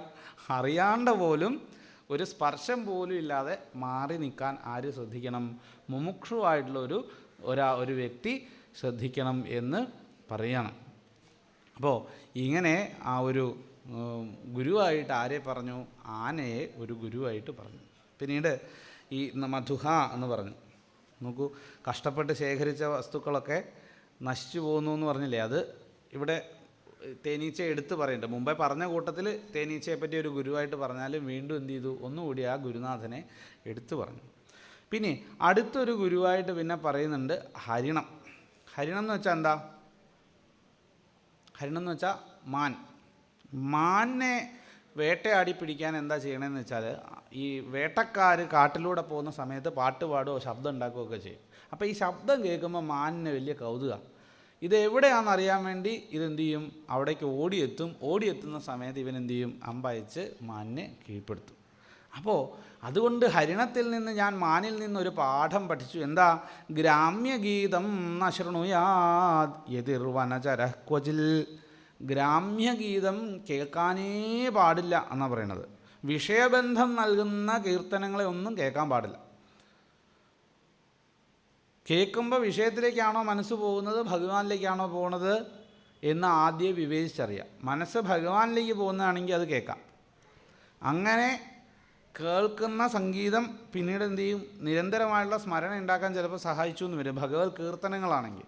പക്ഷേ വിഷയസുഖങ്ങൾ ഉണ്ടാക്കുന്നതോ, അതുകൊണ്ട് ആ അല്പമായിട്ടുള്ള കുറച്ച് നേരം മാത്രം തുച്ഛമായൊരു സുഖം, കേൾക്കുമ്പോഴുള്ളൊരു സുഖം നൽകി എന്തു ചെയ്യും, അത് അവിടുന്ന് പോവും. നമുക്കതുകൊണ്ട് പ്രയോജനമൊന്നും ഉണ്ടാവില്ല. പ്രയോജനം ഉണ്ടാവില്ല എന്ന് മാത്രമല്ല, ചിലപ്പോൾ അപകടത്തിൽപ്പെടുകയും ചെയ്യാം. ഏതുപോലെ ചോദിച്ചു കഴിഞ്ഞാൽ, ആ ഋഷ്യശൃംഗൻ എന്ന് പറഞ്ഞിട്ടൊരു മുനികുമാരനില്ലേ, അതുപോലെ ആവുന്നതാണ്. ആസാം ക്രീഡനകോ വശ്യ ഋഷ്യശൃംഗോ മൃഗീസുത. മൃഗീസുതനായിട്ടുള്ള വിഭാണ്ഡക മഹർഷിക്ക് ഒരു മാനിൽ ജനിച്ച പുത്രനാണത്രേ ഈ ഋഷ്യശൃംഗൻ. അതുകൊണ്ടാണ് മൃഗീസുതൻ എന്നിവിടെ പറഞ്ഞത്. ഈ ഋഷ്യശൃംഗൻ എന്താ ഉണ്ടായത്, ഈ പെൺകുട്ടിയുടെ പാട്ട് കേട്ടിട്ട് പിന്നാലെ പോയതാണ്. അവസാനം അവളുടെ കയ്യിലെ കളിപ്പാവയായിട്ട് പോയി. യാതൊരു അബദ്ധവും തൻ്റെ മകന് സംഭവിക്കരുത്, അവൻ തപസ്വിയായിട്ട് വലിയ ബ്രഹ്മപദപ്രാപ്തിയിൽ എത്തണം എന്നൊക്കെ വിചാരിച്ചിരുന്നു ആര്, അച്ഛൻ. അങ്ങനെയാണ് കൊണ്ടുപോയി വനത്തിൽ കൊണ്ടുപോയി വളർത്തിയത്. ഇപ്പോൾ അവസാനം എന്താ, ഈ മകൻ്റെ തൊഴിൽ, ഒരു സ്ഥലത്ത് ചെന്നപ്പോൾ അവിടെ മഴ പെയ്ക്കുന്ന പണിയാണ് കൊടുത്തത്. വേറെ സ്ഥലത്ത് ചെന്നപ്പോൾ അവിടെ രാജാവിന് മക്കളില്ല, മക്കളുണ്ടാവാൻ സഹായിക്കണം. ചുരുക്കം പറഞ്ഞാൽ ഇമാതിരി പണികളൊക്കെ ചെയ്യേണ്ട അവസ്ഥ അദ്ദേഹത്തിന് എങ്ങനെ വന്നു? വെറുതെ ഒരു പാട്ട് കേട്ട് കുറച്ച് നേരം നിന്ന് പോയതാണ്. അപ്പോൾ അതുകൊണ്ട് നമ്മളോട് പറഞ്ഞു, ഗ്രാമ്യഗീതം നശൃണുയാതെന്ന് പറഞ്ഞു. അപകടം വരുന്ന വഴി അറിയാൻ പറ്റില്ല. പകരം എന്ത് ചെയ്യുക, നല്ല കീർത്തനങ്ങൾ കേൾക്കുക. നല്ല നല്ല കീർത്തനങ്ങൾ കേട്ട്, ഇതൊക്കെ അവധൂത ധർമ്മം കേട്ടോ, നീ നാളെ മുതൽ പാട്ട് കേൾക്കരുതെന്ന് പറഞ്ഞു. ഇയാൾ അങ്ങനെയാണോ ഇങ്ങനെയാണെന്നൊക്കെ, അങ്ങനെയല്ല കേട്ടോ. ഇത് ആരെ പറ്റിയാണ് പറയണതെന്നും ആർക്ക് വേണ്ടിയിട്ടാണ് പറയണതെന്നും കൂടി ആലോചിച്ചോളണം. ഗ്രാമ്യഗീതം നശൃണുയ, നല്ല കീർത്തനങ്ങൾ കേൾക്കുക. കീർത്തനങ്ങളുണ്ട്, ഏതെങ്കിലുമൊക്കെ കുറേ കീർത്തനങ്ങൾ കേട്ടിട്ട് കാര്യമില്ല. ഭഗവത് ഭക്തി ഉണ്ടാവുന്ന രീതിയിൽ ഭഗവത് ഭക്തന്മാരായിട്ടുള്ള ആൾക്കാർ ഭഗവാനിൽ ലയിച്ചിരുന്നു കൊണ്ട് എഴുതിയിട്ടുള്ള, അല്ലെങ്കിൽ അവരുടെ മനസ്സ് ഭഗവത് പദപ്രാപ്തിയിൽ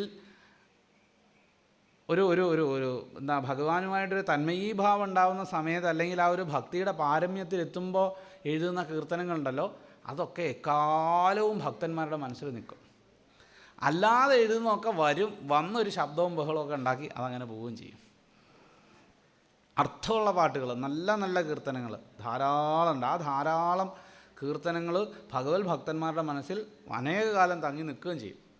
അല്ലാത്തതൊക്കെയോ, അല്ലാത്തതിനൊന്നും അത്ര ആയുസ് ഉണ്ടാവില്ല. എത്രയോ കാലങ്ങൾക്ക് മുമ്പ് വാഴകുന്നത്തിനെ പോലെ അല്ലെങ്കിൽ ഓട്ടൂരിനെ പോലെയുള്ള ഭക്തന്മാർ എഴുതിയ കീർത്തനങ്ങൾ കേരളമെമ്പാടും, നമ്മൾ തിരുവനന്തപുരത്ത് പോയാലും കാസർഗോഡ് പോയാലും അവിടേക്കുള്ള ആൾക്കാർക്കൊക്കെ ഈ കീർത്തനങ്ങൾ അറിയാം. നിങ്ങളൊന്ന് ആലോചിച്ച് നോക്കുക, അന്ന് വാട്സാപ്പില്ല, അല്ലെങ്കിൽ യൂട്യൂബില്ല, ഇതൊന്നും ഇല്ലെങ്കിലും അന്നും ഭക്തന്മാരുടെ ഇടയിൽ ഈ പാട്ടുകൾക്കൊക്കെ നല്ല പ്രചാരം ലഭിച്ചു അല്ലേ? ഇതൊക്കെ എങ്ങനെയാണ്? ഇതാ കീർത്തനങ്ങളുടെ ആ ഒരു ശക്തിയും അതിൻ്റെ ഒരു മാഹാത്മ്യവും കൊണ്ടാണ് എത്ര പ്രചാരം കിട്ടിയത്. വേറെ പ്രാദേശികമായിട്ട് എത്രയെത്ര പാട്ടുകൾ നമ്മൾ പാടി നടക്കുന്നുണ്ട്. ഇതിനൊക്കെ ഈ ദേശാന്തരങ്ങൾ കടന്നിട്ടുള്ള പ്രചാരം കിട്ടുന്നുണ്ടോ? കിട്ടിയിട്ടുണ്ടോ? ഇല്ല. പക്ഷേ ഇതൊക്കെ അവിടെ ചെന്നാലും ഇവിടെ ചെന്നാലും ആളുകൾക്കറിയാം. എങ്ങനെ ഇത് സാധിച്ച്? ഇതാ ഭക്തന്മാരുടെ മനസ്സിലൂടെ ഇതങ്ങനെ ഒഴുകുകയാണ്. ഭക്തിഭാവം ഒഴുക്കാൻ, അല്ലെങ്കിൽ അതിനെ വളർത്താൻ സഹായിക്കുന്നു എന്നുള്ളത് കൊണ്ട് ഇതിനെന്ത് ചെയ്യും, വളരെയധികം പ്രചാരം കിട്ടി. അങ്ങനെയാണ് ഇത് ഈ ദേശങ്ങൾ കടന്ന് എന്ത് ചെയ്തത്, ഇത് ആളുകളിലേക്ക് എത്തിച്ചേർന്നു. അപ്പോൾ ആ മനസ്സ് ഭഗവാനിൽ ലയിപ്പിച്ചുകൊണ്ട് അല്ലെങ്കിൽ ഉറപ്പിച്ച് നിർത്തിക്കൊണ്ട് എഴുതുന്നതായിട്ടുള്ള കീർത്തനങ്ങൾ, അതൊക്കെ കേൾക്കുന്നവരുടെ ഉള്ളിലും അനുവാചകരുടെ ഇടയിലും എന്തുണ്ടാക്കും, ഭക്തി ഉണ്ടാക്കും എന്ന് മനസ്സിലാക്കണം. അപ്പോൾ അങ്ങനെയുള്ള കീർത്തനങ്ങൾ നല്ലോണം കേൾക്കുക. ഗ്രാമ്യഗീതം നശൃണുയാത് എന്ന് പറഞ്ഞു. അടുത്തൊരു ഗുരുവാണ് മത്സ്യം. മത്സ്യം എങ്ങനെ അപകടത്തിൽപ്പെട്ടത്? അത് നാവിൻ്റെ സുഖം അനുഭവിക്കാൻ പോയിട്ടാണ്. ചൂണ്ടക്കുളത്തിൽ ഇരയിട്ടിട്ട് അങ്ങോട്ട് കൊണ്ട് വെള്ളത്തിലേക്ക് ഇടും. ഇത് കാണുമ്പോൾ ഇവനെന്ത് ചെയ്യും, ചാടി വന്ന് കഴിച്ചിട്ട് എന്താ ഉണ്ടായത്, അവസാനം ഇതിനെ ആ പിടിച്ചവൻ എന്ത് ചെയ്തു, കൊണ്ടുപോയി മുറിച്ച് തിന്നു. അപ്പോൾ ഈ ഒരു അവസ്ഥയിലേക്ക് എത്താതിരിക്കാൻ വേണ്ടി എന്തു ചെയ്യണം? അസത്ത് ബുദ്ധിയായിട്ട് രസവിമോഹിതനായിട്ട് മാറാതെ, ഈ നാവിൻ്റെ രുചിയിൽ വീണു പോകാതെ പകരം എന്തു ചെയ്യണം? ഇതിനെ ജയിക്കാൻ ശ്രമിക്കണം എന്നാണ്, നാവിനെ ജയിക്കാൻ ശ്രമിക്കണം എന്നാണ്. ഇവിടെ വേറൊന്നും കൂടി പറയുന്നുണ്ട് കേട്ടോ. ഈ ഇന്ദ്രിയങ്ങളെ ജയിക്കാൻ വേണ്ടി ആദ്യം ഭക്ഷണം നിയന്ത്രിച്ചാൽ മതി എന്നാണ് പറയുന്നത്. ഇതൊക്കെ പറഞ്ഞാൽ തന്നെ ഭാഗവതം വായിക്കാനുള്ളൊരു ഇൻട്രസ്റ്റ് പോകുന്നില്ലേ? ഭക്ഷണം നിയന്ത്രിക്കാനൊക്കെ പറയുന്നത് ഭാഗവതം കേൾക്കാൻ തോന്നുന്നത് തന്നെ എന്തുകൊണ്ടാ?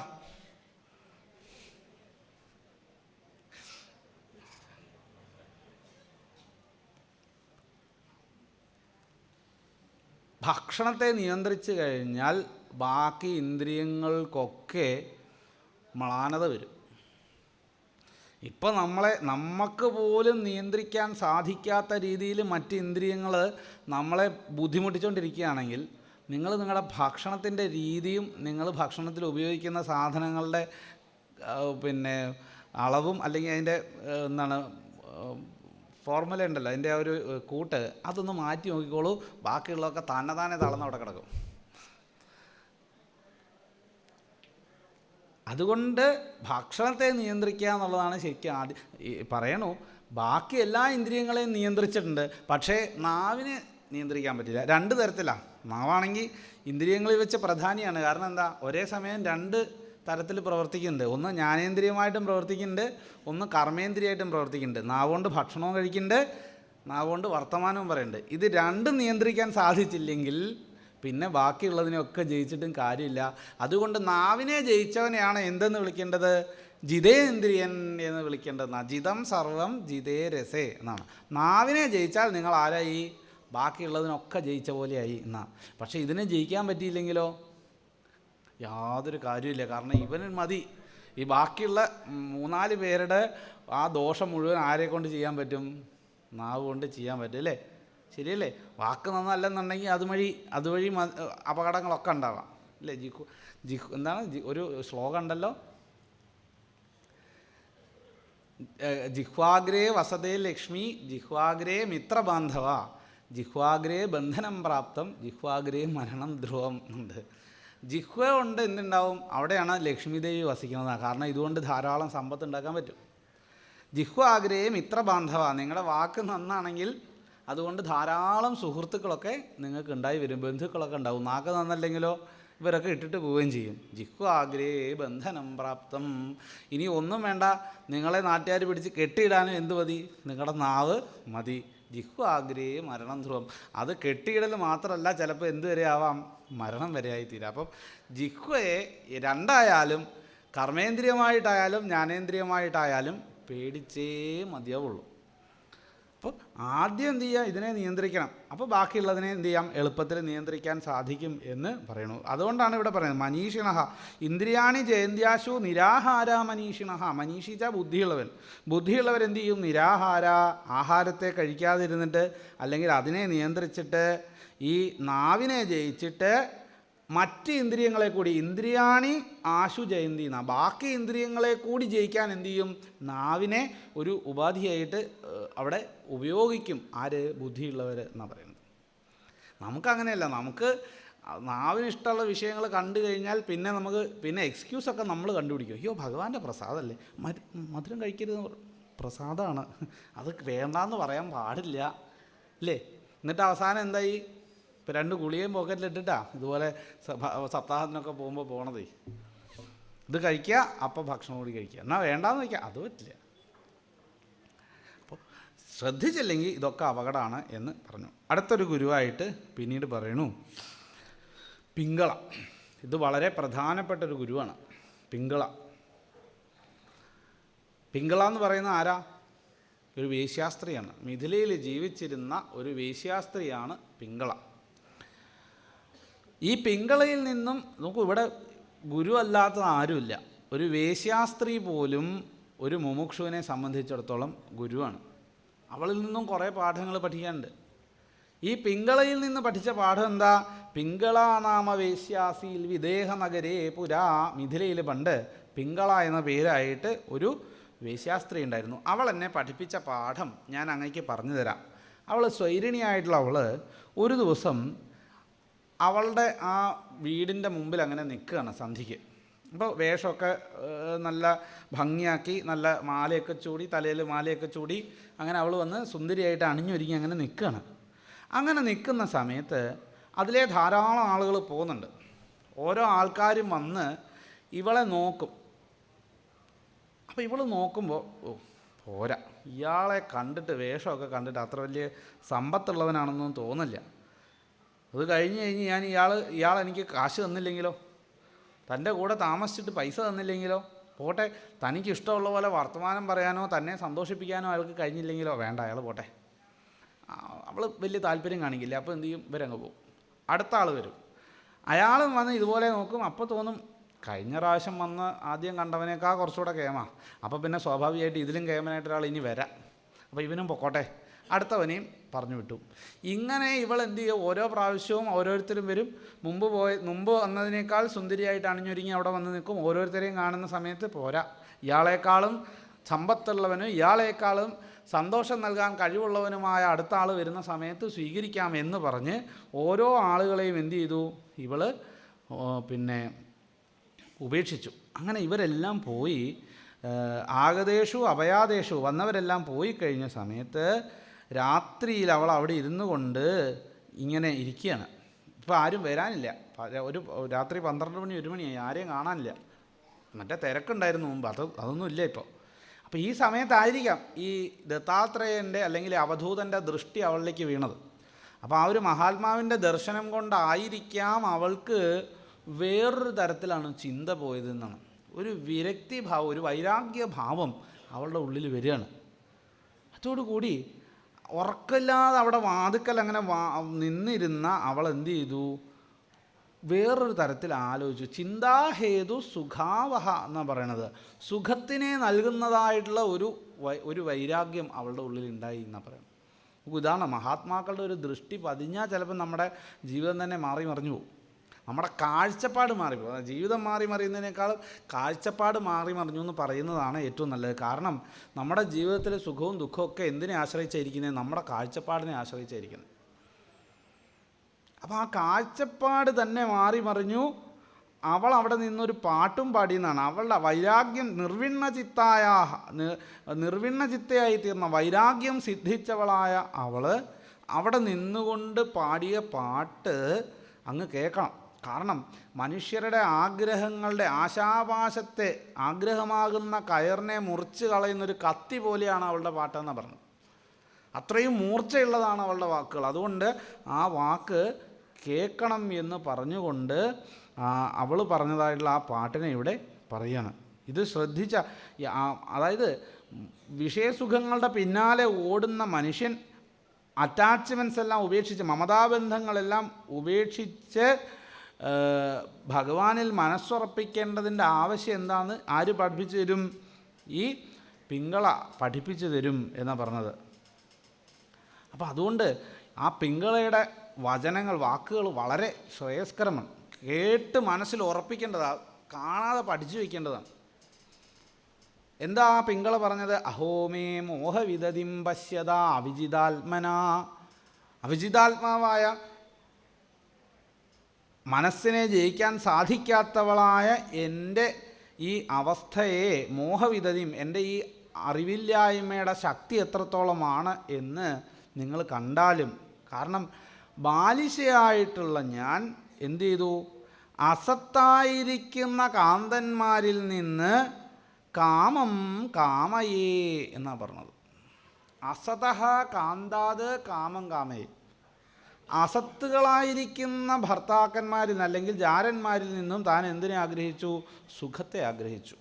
എന്നിട്ട് എപ്പോൾ എന്താ ഉണ്ടായത് ചോദിച്ചു കഴിഞ്ഞാൽ തനിക്ക് ഉണ്ടായത് മുഴുവൻ ദുഃഖ. ഉറക്കം പോലും ഇല്ലാണ്ട് താൻ ഇവിടെ നിൽക്കുകയാണ്. മിഥിലയിൽ ഞാൻ മാത്രമേ ഉള്ളൂ ബുദ്ധിയില്ലാത്തവൾ.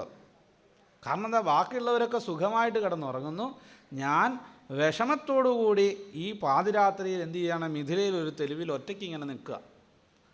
എന്നാലോ എനിക്ക് സന്തോഷം നൽകാൻ കഴിവുള്ള ഒരാൾ ഉണ്ടായിരുന്നു, എനിക്ക് സുഖത്തെ നൽകാൻ കഴിവുള്ള ഒരാൾ ഉണ്ടായിരുന്നു, സമ്പത്തിനെ നൽകാൻ കഴിവുള്ള ഒരാൾ ഉണ്ടായിരുന്നു. അയാളെ ഞാൻ അറിഞ്ഞില്ല. അയാളെ അറിയാതെ അന്യന്മാരായ ജാരന്മാരെ അന്വേഷിച്ച് ഞാൻ പോയി. അതാണ് ഞാൻ ചെയ്ത തെറ്റ്. അതാണ് എൻ്റെ അജ്ഞാനത്തിൻ്റെ ശക്തി. അജ്ഞാന ആധിക്യം കൊണ്ട് ഞാൻ ചെയ്തു പോയത് അതാ.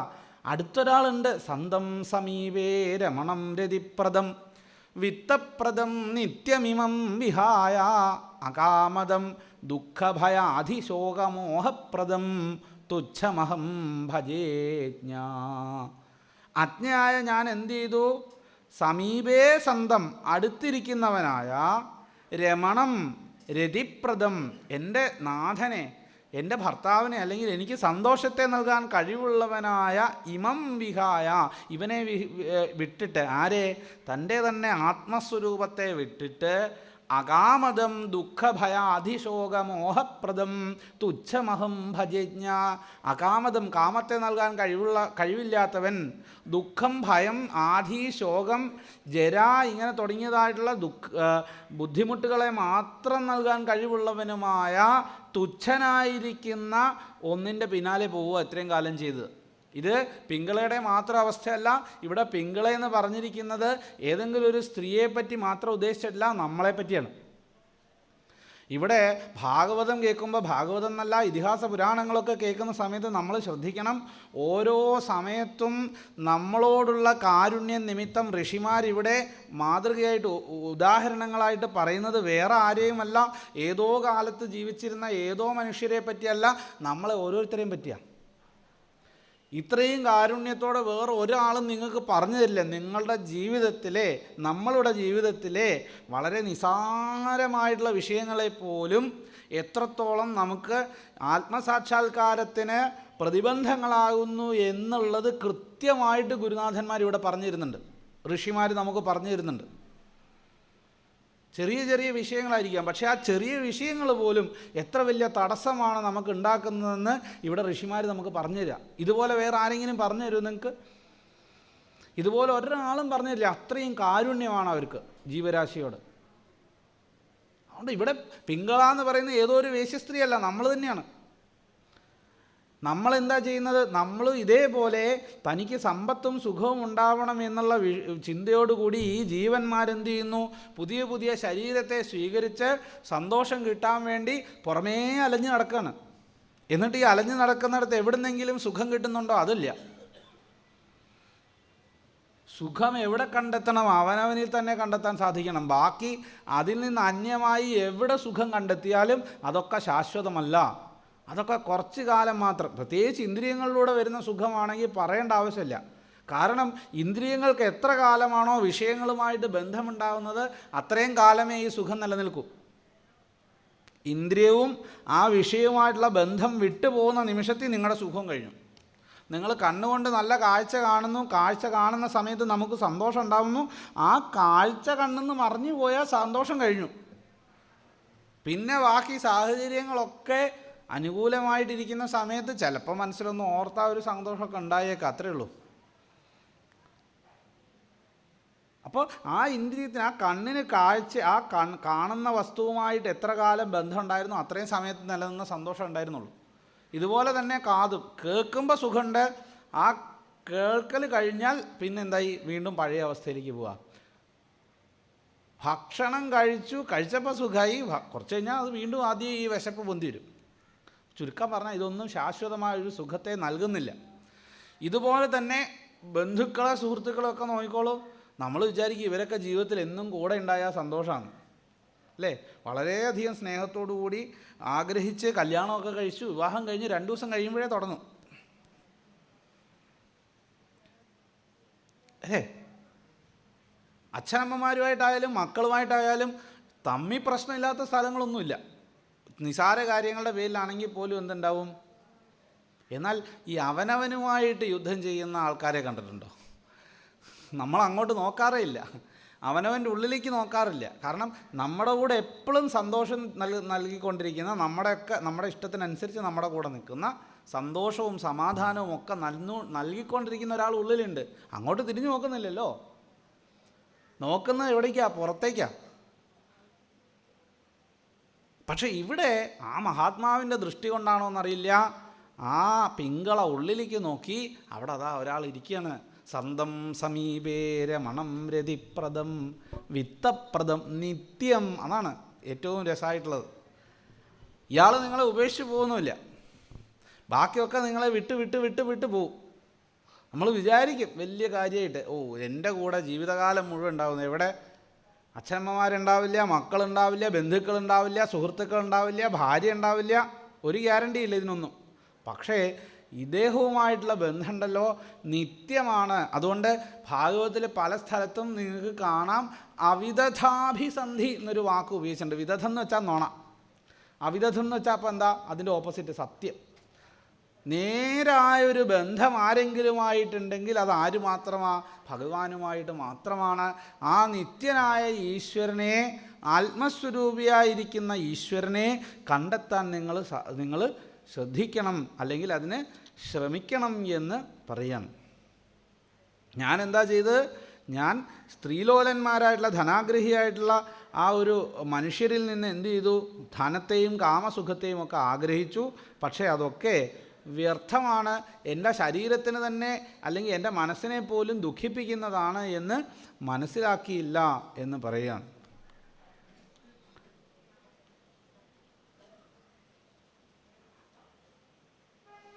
ഓരോന്നിൻ്റെയും പിന്നാലെ പോകുന്ന സമയത്ത് നമ്മൾ അതിൻ്റെ നല്ലത് മാത്രമേ കാണുള്ളൂ. ശരിക്കും പറഞ്ഞാൽ ഞാൻ ഇത്രയും കാലം ഓടിക്കൊണ്ടിരുന്ന ഏതൊന്നിനെ ആഗ്രഹിച്ചാണോ ഓടിക്കൊണ്ടിരുന്നത്, അല്ലെങ്കിൽ ആരുടെ പിന്നാലെയാണോ ഓടിക്കൊണ്ടിരുന്നത്, അവർ എന്ന് പറയുന്നത് ഒരു മലഭണ്ഡാരമാണ് ഈ ശരീരം എന്ന് പറയുന്നത് പോലും, അല്ലേ? ഈ മനുഷ്യ ശരീരത്തിൻ്റെ പിന്നാലെ ഞാൻ ഓടുമായിരുന്നു സുഖം കിട്ടുമെന്ന് വിചാരിച്ച്. പക്ഷേ അതിൻ്റെ ഉള്ളിലുള്ളത് എന്താ? എല്ല്, അതുപോലെ തന്നെ മൂത്രം, മലം, കഫം, ഇങ്ങനെ തുടങ്ങിയിട്ട് എല്ലുകൾ കൊണ്ടുണ്ടാക്കിയിട്ടുള്ളൊരു കൊട്ടാരം. അതിനകത്ത് തൊക്കും രോമവും നഖവും എല്ലാം കൂടെ ചേർത്ത് അതിൻ്റെ പുറമേ ഒന്ന് പ്ലാസ്റ്റർ ചെയ്തിട്ടുണ്ട്. ഇങ്ങനെ ഉള്ളിൽ നിറഞ്ഞിരിക്കുന്നത് എന്താ? മലവും മൂത്രവും കഫവും ഒക്കെയാണ്. ഇങ്ങനെയുള്ള ഒരു ശരീരത്തിൻ്റെ പിന്നാലെ പോയിട്ട് സുഖമുണ്ടാവണം എന്ന് വിചാരിച്ച ഞാൻ തന്നെയാണ് ആര്? മൂഢധീ എന്നാണ് ആര് പറയണത്? പിങ്കള പറയുന്നത്. മിഥിലയിൽ ഒരേ ഒരു മൂഢയായിട്ടുള്ള വ്യക്തി ഞാനാണെന്നാണ് പറയുന്നത്. കാരണം അച്യുതനിൽ നിന്ന് കിട്ടേണ്ട കാമത്തെ ഞാൻ എന്ത് ചെയ്തു? അന്യനിൽ നിന്ന് ആഗ്രഹിച്ചു. അതാണ് രസം. ച്യുതിയില്ലാത്ത ഭഗവാനിൽ നമ്മൾ മനസ്സ് വെച്ചിരുന്നെങ്കിൽ നമ്മുടെ ആ ച്യുതിയിൽ നിന്ന് ഭഗവാൻ കൈപിടിച്ചുയർത്തിയേനെ. പക്ഷേ പകരം ഞാൻ എന്ത് ചെയ്തു? അസത്തുകളായിരിക്കുന്ന വിഷയങ്ങളിൽ നിന്ന് സുഖത്തെ ആഗ്രഹിച്ചു. അതുകൊണ്ടാണ് ഞാനിവിടെ ആരായിത്തീർന്നത്? മൂഢധിയായിത്തീർന്നത്, പൊട്ടബുദ്ധിയായിട്ട് മാറി എന്ന് പറയുക. അച്യുതനാരാ? ഈ അച്യുത ശരീരിണാം സുഹൃത്ത് പ്രേഷ്ഠതമഃ നാഥഃ. ശരീരത്തോടുകൂടി ഇരിക്കുന്നവർക്ക് ഭഗവാൻ സുഹൃത്താണ്, നാഥനാണ്, ആത്മസ്വരൂപിയാണ്. അതുകൊണ്ട് ഞാൻ ഈ ആത്മാവിനെ തന്നെ ഭഗവാന് കൊടുത്ത് ഭഗവാനെ സ്വന്തമാക്കി ലക്ഷ്മീദേവിയെപ്പോലെ ഭഗവാനോടുകൂടി രമിക്കും എന്നവൾ പറയുന്നത്. ആത്മനാ വിക്രിയ, ആത്മാവിനെ തന്നെ കൊടുത്ത് ഭഗവാനെ സ്വന്തമാക്കും. എന്നിട്ട് ഞാൻ സാക്ഷാൽ ഇന്ദിരാദേവിയെപ്പോലെ ജീവിക്കും എന്ന് ആര് പറയാണ്? ആ പിങ്കള പറയാണ്. എന്തായാലും ഭഗവാൻ എന്നിൽ പ്രസാദം ഉണ്ടായിട്ടുണ്ടെന്നുള്ള കാര്യത്തിൽ യാതൊരു സംശയമില്ല. കാരണം ഇപ്പോൾ ഞാനിങ്ങനെ ചിന്തിക്കുന്നുവല്ലോ, അത് തന്നെ ഭഗവത് പ്രസാദം. സത്യത്തിൽ നമ്മൾ ഓരോരുത്തരും ഇങ്ങനെ പ്രസാദം കിട്ടിയവരാ. ഭഗവത് പ്രസാദം കിട്ടിയത് കൊണ്ടാണ് ഇന്ന് നമുക്ക് ഇവിടെ ഇരുന്ന് ഇങ്ങനെ ഇത് കേൾക്കാൻ സാധിക്കുന്നത്. പക്ഷേ ആ പ്രസാദത്തിൻ്റെ ഒരു വലിപ്പം എത്രയാണെന്ന് നമ്മൾ മനസ്സിലാക്കിയിട്ടുണ്ടോയെന്ന് സംശയമാണ്.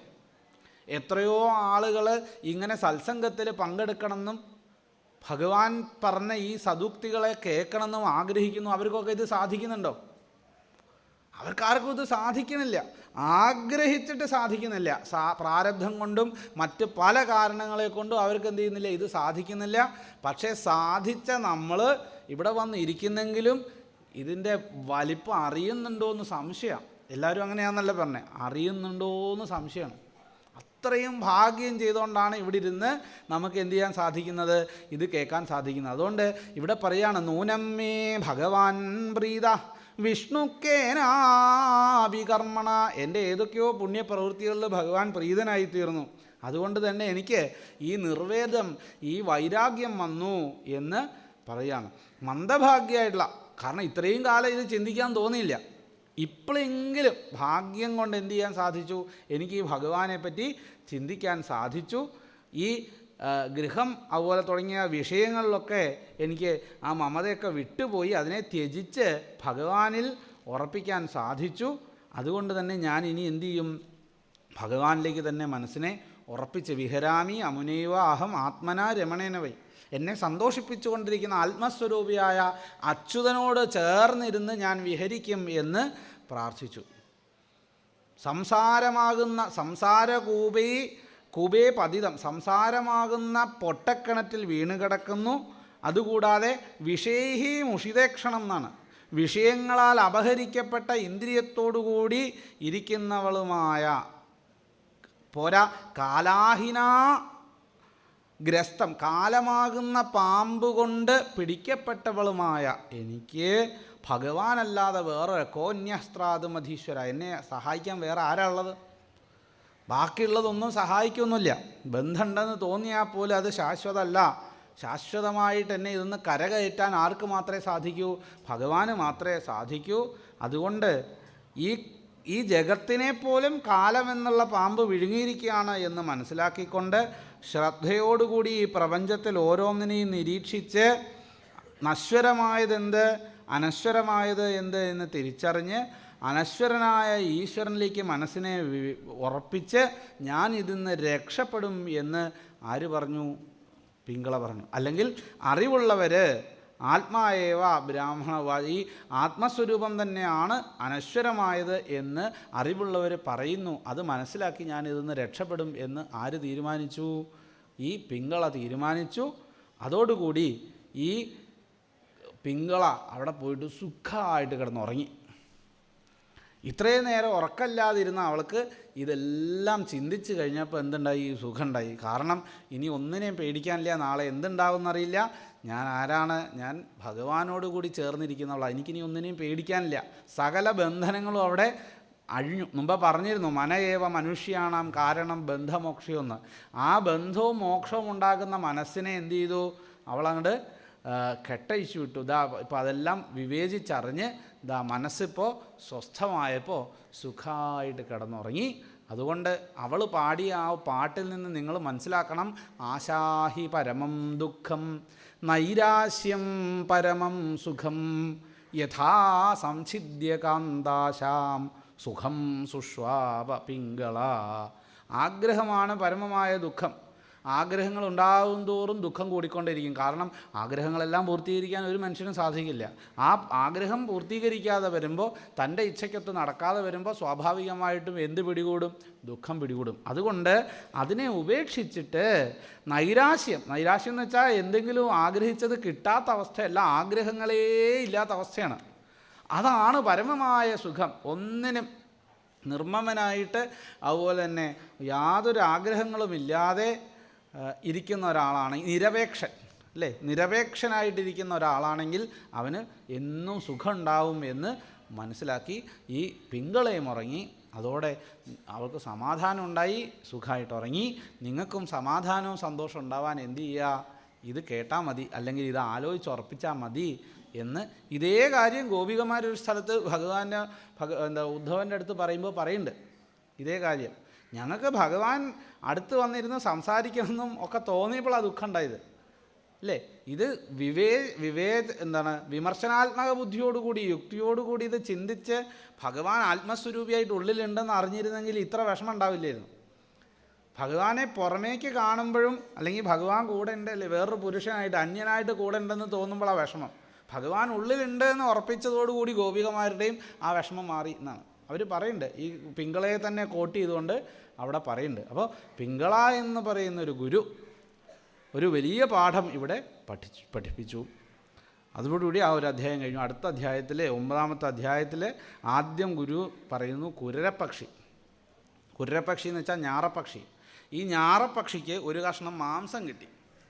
ഈ മാംസവുമായിട്ട് ഇതിങ്ങനെ ആകാശത്ത് പറക്കുന്ന സമയത്ത് കുറേ കഴുകന്മാരും കാക്കകളും ഒക്കെ വന്ന് ഇതിനെ കൊത്തിമുറിക്കാൻ ശ്രമിച്ചു എന്നാണ്. ഇത് പിടിവിടുന്നില്ല. ഇതെന്ത് ചെയ്യുക? ഇതിങ്ങനെ മുറുക്കി പിടിച്ചുകൊണ്ടിരിക്കുക. എന്നിട്ട് ഇങ്ങനെ പറന്ന് പൊങ്ങി. അവസാനം ഇതെല്ലാം പിന്നാലെ പോവുക. അവസാനം ദേഹം മുഴുവൻ കീറി മുറിഞ്ഞ് താൻ മരിച്ചു പോകുന്നുള്ള അവസ്ഥയായപ്പോൾ ഈ പക്ഷി എന്ത് ചെയ്തു? ഈ മാംസത്തിലെ പിടിവിട്ടു. മാംസം താഴത്തേക്ക് പോന്നപ്പോൾ ബാക്കിയുള്ള കാക്കയും കഴുകന്മാരും ഒക്കെ എന്തിൻ്റെ പിന്നാലെ? മാംസത്തിൻ്റെ പിന്നാലെ പോയി. ഇത് ഫ്രീ ആയി. എന്നാൽ പിന്നെ ഇത് ആദ്യം ചെയ്താൽ പോരായിരുന്നു. അത് അന്നേരം തോന്നിയതുമില്ല. ഇതാണ് നമ്മുടെയൊക്കെ അവസ്ഥ. ഇവിടെ കുരരപ്പക്ഷിയും വേറെ ആരുമല്ല, നമ്മൾ തന്നെയാണ്. നമ്മൾ എന്താ ചെയ്യുന്നത്? കൂട്ടി കൂട്ടി വയ്ക്കും തോറും, അതിനെ മുറുക്ക പിടിക്കും തോറും വലിച്ചു കീറാൻ ചുറ്റിനും ആൾക്കാരുണ്ട്. മക്കളും ബന്ധുക്കളും സുഹൃത്തുക്കളും ഒക്കെ ഉണ്ട്. നിങ്ങളിതൊന്നും ഇല്ലാണ്ട് സഞ്ചരിക്കുകയാണെന്ന് വിചാരിച്ചോ, ഒരാൾക്ക് നിങ്ങളെയും വേണ്ടി വരില്ല. എന്തെങ്കിലും ഉണ്ടെങ്കിൽ മാത്രമേ നമ്മളെ ബാക്കിയുള്ളവർക്ക് വേണ്ടൂ. അതുകൊണ്ട് പറയും, സമ്പത്ത് കാലത്ത് സുഹൃത്തുക്കളെ തിരിച്ചറിയാൻ പറ്റില്ല, പിന്നെ എപ്പോഴാണ് അറിയാം? ആപത്ത് കാലത്ത് അറിയാൻ പറ്റുകയെന്ന് പറയും. കാരണം എന്താ അറിയുമോ? ആപത്തുണ്ടായി നിങ്ങളൊന്നും ഇല്ലാത്തവനായിട്ട് ഒന്ന് നടന്നു നോക്കൂ, പുറത്തിറങ്ങി നടന്നു നോക്കൂ. ഇന്നലെ വരെ നിങ്ങളെ ആരാധിച്ചുകൊണ്ടിരുന്നവർ ഇന്ന് നിങ്ങളെ കാണുമ്പോൾ വഴി മാറി കിടക്കും. ഇനി കടം ചോദിച്ചാലോ, അല്ലേ? അല്ലെങ്കിൽ എന്തെങ്കിലും കൊടുക്കേണ്ടി വന്നാലോ എന്ന് വിചാരിക്കും. ഇതിന് വേറൊരു വശം കൂടി ഉണ്ട്, അല്ലേ? ഇതിങ്ങനെ പിടിച്ച് കയ്യിൽ വെച്ച് ശേഷം, അല്ലേ, ഇന്ന ആളിൻ്റെ കാലശേഷം എന്നൊക്കെ എഴുതി വെച്ചേക്കുന്നതുകൊണ്ടാണ് ഇപ്പോഴെങ്കിലും വീട്ടിൽ തന്നെ ഇരിക്കാൻ പറ്റുന്നത്. ഇല്ലെങ്കിൽ അതിനു മുമ്പേ പോച്ച് പുറത്ത് ചാടിച്ചുണ്ടാവും എന്ന് വിചാരിക്കുന്ന ആൾക്കാരും ഉണ്ട്, ഇല്ല എന്ന് പറയണില്ല. പക്ഷേ അതും അവിടെ അത് തന്നെയാണ് കേട്ടോ. ഇത് കൊടുത്തു കഴിഞ്ഞാൽ പിന്നെ കഴിഞ്ഞു. പിന്നെ ഇതൊന്നും അന്വേഷിക്കാനോ നിങ്ങൾ എവിടെ പോയി ഏത് വഴിക്ക് പോയി എന്ന് അന്വേഷിക്കാൻ പോലും ആരും ഉണ്ടാവില്ല. അപ്പോൾ പരിഗ്രഹോ ഹി ദുഃഖായ യദ്യത് പ്രിയതമന്ത്രണം. ഇത് സമ്പത്ത് മാത്രമല്ല, എന്തും നമ്മൾ പിടിച്ചു മുറുക്കി വയ്ക്കും തോറും നമുക്ക് ദുഃഖം ഉണ്ടായിക്കൊണ്ടിരിക്കും എന്ന് ആരിൽ നിന്ന് പഠിച്ചു? ആ കുരരപ്പക്ഷിയിൽ നിന്ന് പഠിച്ചു എന്നൊരു ഗുരു. അവിടെ കുരരപ്പക്ഷി. അടുത്ത ഒരു ഗുരുവാണ് ബാലൻ. ഈ ബാലകൻ്റെ ഗുണം എന്താണെന്ന് ചോദിച്ചു കഴിഞ്ഞാൽ, കുട്ടികളെ സംബന്ധിച്ചിടത്തോളം അവർക്ക് മാനാപമാനങ്ങളൊന്നുമില്ല. മാനാപമാനങ്ങളില്ലാത്തത് എന്തുകൊണ്ടാണ്? അവർക്ക് അഹംബുദ്ധി വന്ന് തുടങ്ങാത്തതുകൊണ്ടാണ്. ഈഗോ വളർന്നിട്ടില്ല. ഉണ്ടോ? ഇല്ല. അപ്പോൾ അതേസമയം നമുക്കങ്ങനെയില്ല. നമുക്ക് നല്ലോണമുണ്ട്. നമ്മൾ ബാക്കി എല്ലാവരെയും കുറ്റം പറയുന്നത് കേട്ടിരിക്കും, പക്ഷെ നമ്മളെപ്പറ്റി പറഞ്ഞാൽ നമ്മൾ അറ്റാക്ക് ചെയ്യും. കാരണം എന്താ വെച്ചാൽ അവിടെ നമ്മുടെ ഈഗോ ഹർട്ടായി, അല്ലേ? കുട്ടികൾക്കതൊന്നുമില്ല. അതില്ലാത്തതുകൊണ്ട് അവർക്ക് വിഷമമില്ല, അവർക്ക് വീടില്ല, അവർക്ക് നാളത്തെ പറ്റിയുള്ള ചിന്തയില്ല. അവർ ഒരു കണ്ണാടിയുടെ മുമ്പിൽ കൊണ്ടുവന്ന് നിർത്തിയാൽ അവരുടെ പ്രതിബിംബം കണ്ട് അവർ കളിച്ചുകൊണ്ടിരിക്കും. അത്രയേ ഉള്ളൂ അവരുടെ ബുദ്ധി. അതുകൊണ്ട് അവർക്ക് ജീവിതത്തിൽ എന്തേ ഉള്ളൂ? സന്തോഷമേ ഉള്ളൂ. പക്ഷേ വളരും തോറും ഇതൊക്കെ പോയി, ഉള്ളിൽ ഈഗോ വന്നു, കള്ളത്തരം വന്നു, കുശുമ്പ് വന്നു, അസൂയ വന്നു. അതോടുകൂടി എൻ്റെ സന്തോഷം പോയി. അപ്പോൾ ബാലനെപ്പോലെ നിഷ്കളങ്കനായി തീരണം എന്ന് പഠിച്ചു. അതുകൊണ്ട് ഞാൻ ദത്താത്രേയൻ പറയാണ്, ഞാൻ ഇതുപോലെ ആത്മക്രീഡനായിട്ട് ആത്മരതിയോടുകൂടി ആത്മാവിൽ തന്നെ കളിച്ചും കൊണ്ട് ആത്മാവിൽ തന്നെ മനസ്സുറപ്പിച്ചുകൊണ്ട് ബാലനെപ്പോലെ ഇഹ വിചരാമി, ഇവിടെ സഞ്ചരിച്ചു കൊണ്ടിരിക്കുന്നു എന്നാര് പറയാണ്? ഇവിടെ പറയാം. അപ്പോൾ ഏതൊരാളാണോ ഇതുപോലെ മാനാപമാനങ്ങളെ അറിയാതിരിക്കുന്നത്, വേറെ പ്രയത്നമൊന്നും ചെയ്യാതിരിക്കുന്നത്, നാളത്തേക്ക് എന്ത് സംഭവിക്കും അല്ലെ നാളെ എന്തുണ്ടാക്കണം എന്ന് വിചാരിച്ച് മനസ്സിനെ അലട്ടാതിരിക്കുന്നത്, അവന് ജീവിതത്തിൽ എന്നും എന്തുണ്ടാവും? സന്തോഷം ഉണ്ടാവും എന്ന് ആര് പറഞ്ഞു തരുന്നു? ഈ ബാലനിൽ നിന്ന് ഞാനൊരു പാഠം ഉൾക്കൊണ്ടു എന്ന് പറയാണ്. അടുത്തതൊരു പെൺകുട്ടിയാണ്. അറിഞ്ഞിരിക്കേണ്ട ഒരു കാര്യമാണ്.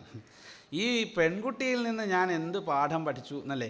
ഇവളുടെ വീട്ടിൽ ആരും ഇല്ലാത്ത സമയത്ത് കുറച്ച് അതിഥികൾ വന്നു. അപ്പോൾ അതിഥികൾ വന്നപ്പോൾ ഇവർക്ക് എന്തെങ്കിലും കൊടുക്കണമല്ലോ. അപ്പോൾ ഇവളെന്ത് ചെയ്തു? അടുക്കളയിൽ ചെന്ന് നോക്കിയപ്പം അങ്ങനെ കാര്യമായിട്ടൊന്നും ഇല്ല. എന്നാൽ പിന്നെ ഒരു കാര്യം ചെയ്യാൻ, കുറച്ച് പുഴുങ്ങിയ നെല്ലിരിക്കുന്നുണ്ട്, കുത്തി അരിയാക്കി കഞ്ഞി വെച്ച് കൊടുക്കാമെന്ന് വിചാരിച്ച് ഇവൾ നെല്ല് കുത്താൻ തുടങ്ങിയപ്പോൾ ഇവളുടെ കയ്യിൽ ധാരാളം വളകൾ കിടക്കുന്നുണ്ട്. ഈ വളകൾ കൂട്ടിമുട്ടിയിട്ട് ശബ്ദം ഉണ്ടായിക്കൊണ്ടിരിക്കുക. അപ്പോൾ ഇവൾ വിചാരിച്ചു, കഷ്ടം, അവരങ്ങനെ ഉമ്മർത്തിരിക്കുന്ന സമയത്ത് ഞാനിങ്ങനെ നെല്ല് കുത്താൻ പോയാൽ അവർ ഞങ്ങളെപ്പറ്റി എന്താ വിചാരിക്കുക? നേരാമണ്ണം ഒരു നേരത്തേക്ക് അരി പോലും എടുക്കാനില്ലാത്ത വീടാണെന്നല്ലേ വിചാരിക്കുക. അത് വേണ്ടാന്ന് വിചാരിച്ചിട്ട് ഇവൾ എന്ത് ചെയ്തു? ഓരോരോ വളയായിട്ട് ഊരിക്കൊണ്ടിരുന്നു. അവസാനം രണ്ട് കയ്യിലും ഈ രണ്ട് വളകൾ ശേഷിച്ചപ്പോഴും ശബ്ദം ഉണ്ടായി. ഓരോ വളയും കൂടി അവൾ പൊട്ടിച്ചു കഴിഞ്ഞപ്പോൾ ശബ്ദമില്ല. അപ്പം ഈ കുമാരിയുടെ വളയിൽ നിന്ന് ഞാൻ എന്ത് മനസ്സിലാക്കി? വാസേ ബഹൂനാം കലഹ. 2 പേരായാലും മതി, അവിടെ എന്തുണ്ടാവും? കലഹം ഉണ്ടാവും. അതിപ്പോൾ ഭാഗവതോപാസനയ്ക്ക് പുറപ്പെട്ടാൽ, അല്ലേ?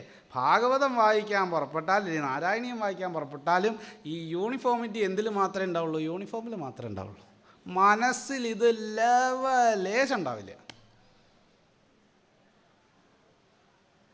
ആരെങ്കിലും പറയണമല്ലോ, അതുകൊണ്ട് പറഞ്ഞതാ. വാസേ ബഹൂനാം കലഹ, ഉറപ്പിച്ചോളൂ. രണ്ടാളുണ്ടോ രണ്ടഭിപ്രായം ഉണ്ടാവും, ഒരഭിപ്രായം ഉണ്ടാവില്ല. ഒറ്റ മനസ്സിൽ ഒരേ ലക്ഷ്യത്തോടു കൂടി ഈശ്വരനെ ഉപാസിക്കാൻ പുറപ്പെട്ടോളണം. തീർത്ഥാടനത്തിന് പോയാൽ പോലും പോകുന്നത് എങ്ങനെ ഇരിക്കണം? എങ്കിലേ അത് തീർത്ഥാടനമാവുള്ളൂ. നമ്മളെന്താ ചെയ്യുക? നമ്മൾ ആദ്യം ഒരു 10 പേരുടെ ലിസ്റ്റ് ഉണ്ടാക്കും, അല്ലെങ്കിൽ വണ്ടി വിളിക്കണമെങ്കിൽ 40 പേരുടെ ലിസ്റ്റ് ഉണ്ടാക്കും. എന്നിട്ടാണ് നമ്മൾ പുറപ്പെടുക. എന്നിട്ട് എന്താ ഉണ്ടാവുക? അവിടെ പോയി ഭഗവാനെ ഒന്ന് തൊഴുതെന്ന് വരുത്തി, പിന്നെ ലതയ്ക്കുള്ളത് വാങ്ങണം, സുമതിക്കുള്ളത് വാങ്ങണം, കുട്ടികൾക്കുള്ളത് വാങ്ങണം. ഇതെല്ലാം വാങ്ങി ഇത് കഴിഞ്ഞ് തീർത്ഥാടനത്തിൻ്റെ വഴിക്ക് കിടക്കും. പേരങ്ങനെയൊക്കെയാണ്. വണ്ടിയിൽ ഇതൊക്കെ എഴുതി ഒട്ടിച്ച് വയ്ക്കും, തീർത്ഥാടനം. പക്ഷേ എന്താ, നമ്മുടെ ലക്ഷ്യമൊക്കെ പോയി. എന്തിനാ തീർത്ഥാടനമൊക്കെ ചെയ്യുന്നത്? അഹങ്കാരം ഇല്ലാതാവാനാ. ഈ ലോകത്തിങ്ങനെ സഞ്ചരിക്കുന്ന സമയത്ത് വിവിധ സംസ്കാരവും വിവിധ രീതികളുള്ള മനുഷ്യരെ കാണുമ്പോൾ നമ്മൾ ഈ പൊട്ടക്കണ്ടിലെ തവളകളായിട്ടിരിക്കുന്ന നമുക്ക് മനസ്സിലാവും, ഇതല്ല, ഇതിനപ്പുറം വിശാലമായൊരു ലോകമുണ്ട്. കോടിക്കണക്കിന് മനുഷ്യരുടെ ഇടയിൽ വെറും ഒരു നിസാരനായിട്ടുള്ള ഒരു പുഴുവിനെ പോലെ ഈ പ്രപഞ്ചത്തിൽ വർത്തിക്കുന്ന ഒരാളാണ് ഞാനെന്ന് മനസ്സിലാകുമ്പോൾ നമ്മുടെ അഹങ്കാരം മുഴുവൻ അങ്ങോട്ട് താഴെപ്പോരും. തല ഉയർത്തി നിൽക്കുന്ന ഹിമവാൻ്റെ മുമ്പിൽ പോയി ആ ഹിമാലയം പർവ്വതം മുമ്പിൽ കാണുമ്പോൾ നമ്മുടെ ഉള്ളിലുള്ള അഹങ്കാരം താന്ന് വരും. ഇതിനാണ് തീർത്ഥാടനം നടത്താൻ പറയുന്നത്. അതിന് പകരം എന്താ ഉണ്ടാവണേ? നമ്മളിങ്ങനെ പരസ്പരം മത്സരിച്ചും കൊണ്ട് കൂട്ടും കൂടി കുറേ യാത്രയൊക്കെ നടത്തി, ട്രിപ്പ് നടത്തി നമ്മൾ തിരിച്ചു വരും. ഒരു കാര്യമില്ല. അത് ഞാൻ ആരിൽ നിന്ന് പഠിച്ചു? കുമാരിയായവ കങ്കണ. ഈ കുമാരിയുടെ കങ്കണം പോലെ കുറേ എണ്ണം ഒരുമിച്ചിരുന്നാൽ ബുദ്ധിമുട്ടുണ്ടാവും, അനേകരോടുകൂടി വസിക്കുമ്പോൾ കലഹം ഉണ്ടാകും എന്ന് മനസ്സിലാക്കിക്കൊണ്ട് എങ്ങനെയും വർത്തമാനം ഉണ്ടാവും. എങ്ങനെയായാലും വർത്തമാനം ഉണ്ടാവും. കാരണം നമ്മളിപ്പോൾ രണ്ടാളിരുന്ന് കഴിഞ്ഞാൽ മിണ്ടാണ്ടിരിക്കാൻ പറ്റുമോ? മറ്റേതാകുമ്പോൾ അതൊന്നും ഉണ്ടാവില്ല. വേറെ ആരോടും സംസാരിക്കാനും ഉണ്ടാവില്ല. ഈ ചിന്തയ്ക്കുള്ളൊരു ഒരു വഴി അവിടെ തെളിഞ്ഞിട്ടു. അതാണ് നമ്മൾ കൂടുതൽ ചിന്തകൾ വരുന്നത് എപ്പോഴാണ്? നമ്മൾ ഒറ്റയ്ക്ക് ഇരിക്കുമ്പോഴാണ്, അല്ലേ? ഒറ്റയ്ക്ക് ഇരിക്കുമ്പോഴാണ് ചിന്തകൾ വരിക. ഇനി ഒറ്റയ്ക്ക് ഇരിക്കുന്നത് നിങ്ങൾ വീട്ടിലാണെങ്കിൽ നിങ്ങൾ വീടിനെ പറ്റിയുള്ള ചിന്തകളായിരിക്കും നിങ്ങൾക്ക് കൂടുതൽ വരിക. അല്ലെ വീട്ടിലെങ്ങനെ വെറുതെ അങ്ങനെ കിടക്കുന്ന സമയത്ത് ഭിത്തിയിലൊരു ഫോട്ടോ കൊണ്ടു ആ ഫോട്ടോ എടുത്ത സാഹചര്യം, അതിലിരിക്കുന്ന ആൾക്കാർ, ഇങ്ങനെ ചിന്ത പോകും. അതേസമയം നിങ്ങൾ ഒറ്റയ്ക്കിരിക്കുന്നത് ഇതേപോലെ ഏതെങ്കിലും ഒരു തീർത്ഥക്ഷേത്രത്തിലാണെങ്കിൽ ഈ ചിന്തയല്ല നിങ്ങൾക്ക് അവിടെ ഉണ്ടാവുക. അവിടെ ഇതുമായിട്ട് ബന്ധപ്പെട്ട ചിന്തകളാണ് ഉണ്ടാവുക. നോക്കൂ, എവിടെയായിരുന്നു നമുക്ക് പ്രയോജനം ഉണ്ടായത്? എവിടെയാണ്? വീട്ടിൽ ഇരുന്ന് ഒറ്റയ്ക്ക് ചിന്തിച്ചപ്പോഴാണോ അതോ ഈശ്വരാന്വേഷണത്തിന് പുറപ്പെട്ട് കഴിഞ്ഞപ്പോൾ ചിന്തിച്ചപ്പോഴാണോ? അപ്പോൾ അവിടെ ആ ചിന്തയ്ക്കുള്ളൊരു സ്കോപ്പുണ്ട്. അതുകൊണ്ട് ഏക ചരേത്, ഒറ്റയ്ക്ക് സഞ്ചരിക്കാൻ പറഞ്ഞു നമ്മളോട്. അത് ആ പെൺകുട്ടിയിൽ നിന്ന് പഠിച്ച പാഠമാണ്. അടുത്ത ഒരു ഗുരുവാണ് ശരകൃത്ത്. അമ്പുണ്ടാക്കണ ആളാണ്. ഒരാൾ ഇങ്ങനെ അമ്പുണ്ടാക്കിക്കൊണ്ടിരിക്കുക. അപ്പോൾ അതിൻ്റെ മൂച്ച ഇങ്ങനെ നോക്കി നിൽക്കുന്ന സമയത്ത് അയാളുടെ തൊട്ടടുത്തു കൂടെ ഒരു ഘോഷയാത്ര പോയി. ഒരു രാജാവ് വലിയ ഒച്ചയും ബഹളമൊക്കെ ഉണ്ടാക്കി അതിലേ പോവുക. ഇയാൾ എവിടെ ശ്രദ്ധിച്ചു നിന്നും? ഈ അമ്പുണ്ടാക്കണതിൽ മാത്രമാണ് ശ്രദ്ധ. ഈ ഘോഷയാത്ര പോയത് അറിഞ്ഞില്ല. അവരെന്തോ ഇയാളോട് ചോദിച്ചു, അത് അറിഞ്ഞില്ല. ഇയാൾ എവിടെ തന്നെ നിൽക്കുകയാണ്? ഈ ലക്ഷ്യത്തിൽ തന്നെ മനസ്സുറപ്പിച്ച് നിൽക്കുക.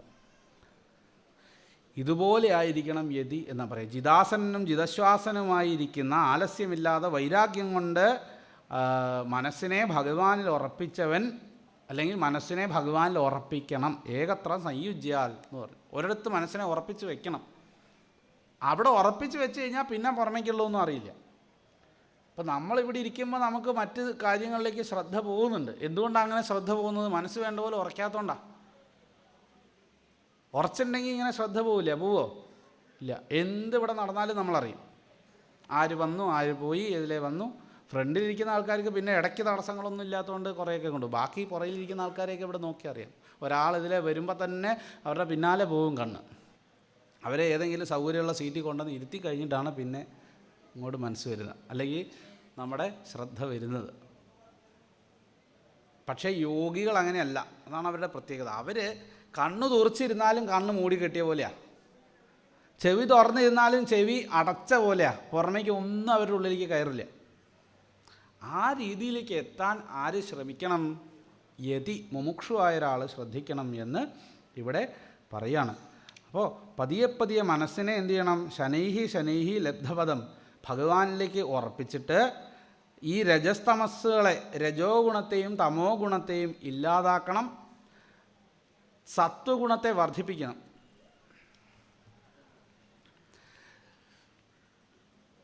നമ്മളിപ്പോൾ സത്വരജസ്തമോ ഗുണങ്ങളോട് കൂടിയിട്ട് ത്രിഗുണാത്മകമായിട്ടുള്ളൊരു അവസ്ഥയിലാണ് ഇരിക്കുന്നത്, അല്ലേ?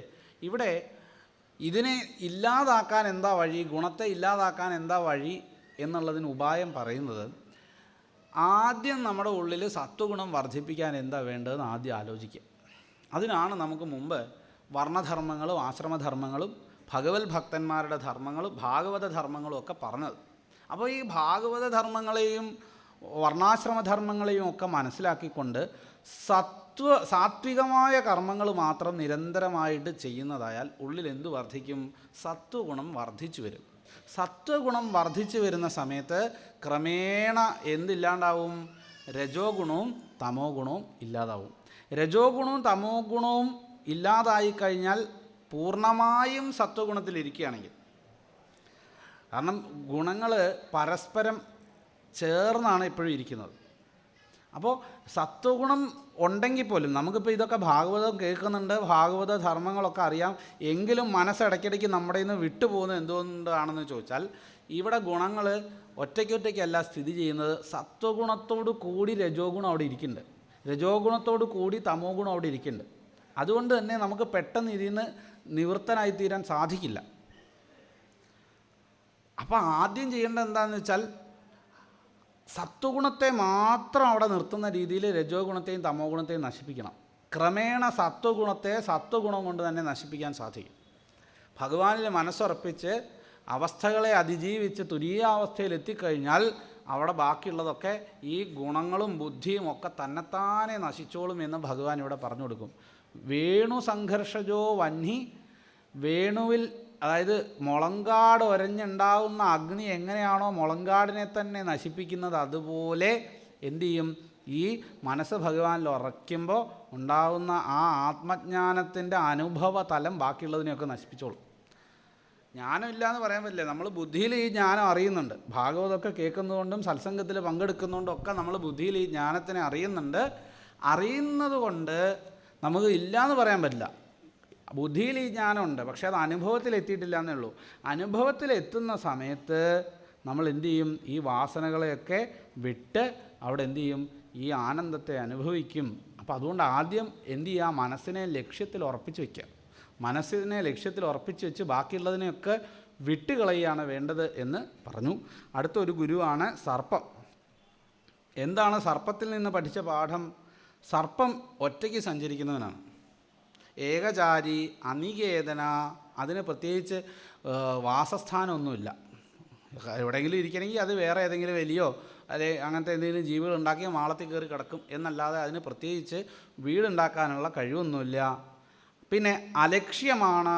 ഒരാളും അറിയപ്പെടാത്തവനായിട്ടാണ് സഞ്ചരിക്കുക. പാമ്പ് പോകുന്നു നമ്മൾ അറിയുന്നില്ല. ഇടയ്ക്ക് അങ്ങനെ കരിയിലെങ്ങും അനങ്ങുന്ന ശബ്ദം കേട്ട് നോക്കിയാലേ നമുക്ക് അറിയാൻ പറ്റുള്ളൂ. അല്പഭാഷണ, ആരോടും സംസാരിക്കാൻ പോവില്ല. ഇങ്ങനെ ആരും ഇരിക്കണം? യതി ഇരിക്കണം, മുമുക്ഷു ഇരിക്കണം. അല്ലെങ്കിൽ കുഴപ്പങ്ങളുണ്ട്, അപകടങ്ങളുണ്ടാവും എന്ന് മനസ്സിലാക്കണം. അതുകൊണ്ടാണ് സർപ്പത്തിനെ അവിടെ ഗുരുവായിട്ട് പറഞ്ഞത്. മാത്രമല്ല ഗൃഹാരംഭോതി ദുഃഖായ എന്നാണ് പറഞ്ഞത്. ഒരു പ്രാരബ്ധവും ഇല്ലാതെ ജീവിക്കാൻ ശ്രമിച്ചാൽ അല്ലെങ്കിൽ ജീവിക്കാൻ സാധിച്ചാൽ അതാണ് ഏറ്റവും സുഖം. ഒരു വീടുണ്ടാക്കണമെന്ന് വിചാരിച്ചാൽ തന്നെ അത് അപകടമെന്നാണ് പറയുന്നത്. വാസ്തവത്തിൽ ഇത് പേടിച്ചിട്ടാണ് പലരും എന്ത് ചെയ്യുന്നത്? ഇതൊക്കെ ഉപേക്ഷിച്ച് പോകുന്നത്. ഗൃഹസ്ഥനായിട്ടിരുന്ന ഈശ്വര കുടുംബം നോക്കണമല്ലോ, ഭാര്യയും പിള്ളേരെയും ഒക്കെ നോക്കണമല്ലോ വിചാരിച്ച് അവസാനം എന്ത് ചെയ്തു? പരിവ്രജനം ചെയ്തു. പരിവ്രജനം ചെന്ന് കഴിഞ്ഞ് അവസാനം ഏതോ ഒരു മിഷൻ്റെ അടുത്ത് ചെന്ന് കഴിഞ്ഞ് അവിടുന്ന് സന്യാസിയായിട്ടിരുന്നു. ഇപ്പോൾ ഒരു ഭാര്യയും 2 മക്കളെയും നോക്കേണ്ട സ്ഥാനത്ത് 1,500 സ്റ്റാഫ്, 1,500 പിള്ളേർ, വലിയ സ്കൂള്, ഇതിൻ്റെയൊക്കെ ചുമതല ആർക്കാ? പരിവ്രജനം ചെയ്ത ആൾക്കാണ്. ഇത്രയൊക്കെ സ്ഥാനത്തിരിക്കുമ്പോഴും മനസ്സുകൊണ്ട് ഒട്ടലില്ലാതിരിക്കാമെങ്കിൽ കുഴപ്പമില്ല. അത്രയും നമ്മൾ മനസ്സിന് ധൈര്യം ആർജിച്ചിട്ടുണ്ടെങ്കിൽ, അത്രയും മനസ്സിന് ഉറപ്പ് വന്നിട്ടുണ്ടെങ്കിൽ കുഴപ്പമൊന്നുമില്ല. ഇല്ലെങ്കിൽ അവിടെ അപകടം. കാരണം ഈ പ്രാരബ്ധങ്ങളൊന്നും ഉണ്ടാവരുത് എന്ന് വിചാരിച്ച് നമ്മളെല്ലാം ഉപേക്ഷിച്ച് പോയിട്ട് അവസാനം എന്താ നമുക്ക് കിട്ടുന്നത്? അതിലും വലിയ പ്രാരബ്ധം. ഇവിടുത്തെ ടെൻഷൻ പോലെയല്ല അവിടുത്തെ ടെൻഷൻ. 500 പേർക്ക് 500 സ്വഭാവമായിരിക്കും. ശിഷ്യന്മാരുണ്ടാവും, ശിഷ്യന്മാർക്ക് വേറെ സ്വഭാവമായിരിക്കും. ഇതിനെയൊക്കെ മേയിച്ചുകൊണ്ട് നടക്കണ്ടേ? പ്രാരബ്ധം കൂടുകയാണോ ഉണ്ടായത്, കുറയുകയാണോ ഉണ്ടായത്? പക്ഷെ ആ പ്രാരബ്ധം ബാധിക്കാതിരിക്കുക എന്ന് പറയുന്നത് വലിയ വലിയ ബുദ്ധിമുട്ടാണ്. അങ്ങനെ ആണെങ്കിൽ കുഴപ്പമില്ല, അല്ലെങ്കിൽ അതും അപകടമാണ് എന്നാണ് പറയുന്നത്. ഞാനല്ല, ഇവിടെ യദു മഹാരാജാവിന് ദത്താത്രേയൻ പറഞ്ഞു കൊടുക്കുകയാണ്. അപ്പോൾ ഗൃഹാരംഭോതി ദുഃഖായ, ആശ്രമമൊന്നും ഉണ്ടാക്കേണ്ട ആവശ്യമില്ല എന്നർത്ഥം. ഉണ്ടാക്കിക്കഴിഞ്ഞാൽ അപകടം. വിഫലശ്ച അധ്രുവാത്മന, അത് വിഫലവുമാണ്. സർപ്പ പരകൃതം വേശ്മ പ്രവിശ്യ സുഖമേധതേ, സർപ്പം എന്ത് ചെയ്യാണ്? ആരെങ്കിലും ഉണ്ടാക്കി കൂട്ടിക്കയറി സുഖമായിട്ട് വസിക്കുകയാണ് ചെയ്യണത്. ഇതുപോലെ നിശബ്ദനായിട്ട് ആരും അറിയാതെ, ആരാലും അറിയപ്പെടാതെ ഒറ്റയ്ക്ക് സഞ്ചരിച്ച് ജീവിക്കാൻ സാധിക്കുമെങ്കിൽ അതാണ് ഏറ്റവും ശ്രേഷ്ഠം എന്ന് ആര് പറയുകയാണ്? ഇവിടെ അവധൂതൻ പറഞ്ഞു കൊടുക്കുകയാണ്. അതുകൊണ്ടാണ് അദ്ദേഹത്തിന് ഇങ്ങനെ സഞ്ചരിക്കാൻ സാധിച്ചത്, അല്ലേ? അവധൂതനെ എവിടെ വെച്ചാൽ യദു മഹാരാജാവ് കണ്ടുമുട്ടേണ്ടത്? വഴി കൂടെ നടക്കുകയാണേ, സന്തോഷത്തോടെ പാട്ടും പാടി ഇങ്ങനെ നടക്കുക. ചെന്നപ്പോൾ ഒരു ഭിക്ഷാപാത്രം പോലും കയ്യിലില്ല. നാളത്തേക്കൊന്നും കരുതി വെച്ചിട്ടില്ല. ഉടുത്തിരിക്കുന്ന ഒരു കൗബീനുണ്ടെങ്കിൽ അതേ ഉണ്ടാവുള്ളൂ, ബാക്കിയൊന്നുമില്ല അദ്ദേഹത്തിൻ്റെ കയ്യിൽ. പക്ഷേ അദ്ദേഹം സന്തോഷത്തോടെ ഇരിക്കുക. രാജാവായിട്ട് ഇദ്ദേഹം എന്ത് ചെയ്യാണ്? വിഷമങ്ങൾ അനുഭവിച്ചിരിക്കുക. അപ്പോഴാണ് ഈ സംവാദം ഉണ്ടായത് തന്നെ. അപ്പോൾ ഈ സർപ്പത്തെ പോലെ ഞാനിങ്ങനെ ജീവിക്കുന്നതുകൊണ്ട് എനിക്കൊരു വിഷമങ്ങളും ഇല്ല എന്ന് അദ്ദേഹം പറഞ്ഞു കൊടുക്കുകയാണ്. പിന്നെ ഒരു ഗുരുവാണ് ഊർണനാഭി. എന്താണ് ഊർണനാഭിയിൽ നിന്ന് പഠിച്ച പാഠം? ഊർണനാഭി എട്ടുകാലി അതിൻ്റെ ഉള്ളിൽ നിന്ന് വല ഉണ്ടാക്കി നെയ്ത് ആ ലോകത്ത് വിഹരിച്ച് ക്രമേണ അതിനെ തൻ്റെ ഉള്ളിൽ അടക്കുന്നു എന്നാണ് പറയുക. ഇതേപോലെ ഏകോ നാരായണോ ദേവ പൂർവസൃഷ്ടം സ്വമായയ, നാരായണൻ തൻ്റെ മായ കൊണ്ട് എന്തു ചെയ്യുന്നു? ഈ ലോകത്തെ മുഴുവൻ ഉണ്ടാക്കി ആ ലോകത്ത് വിഹരിച്ച് അവസാനം ഈ ലോകത്തെ എവിടെ തന്നെ ലയിപ്പിക്കുന്നു?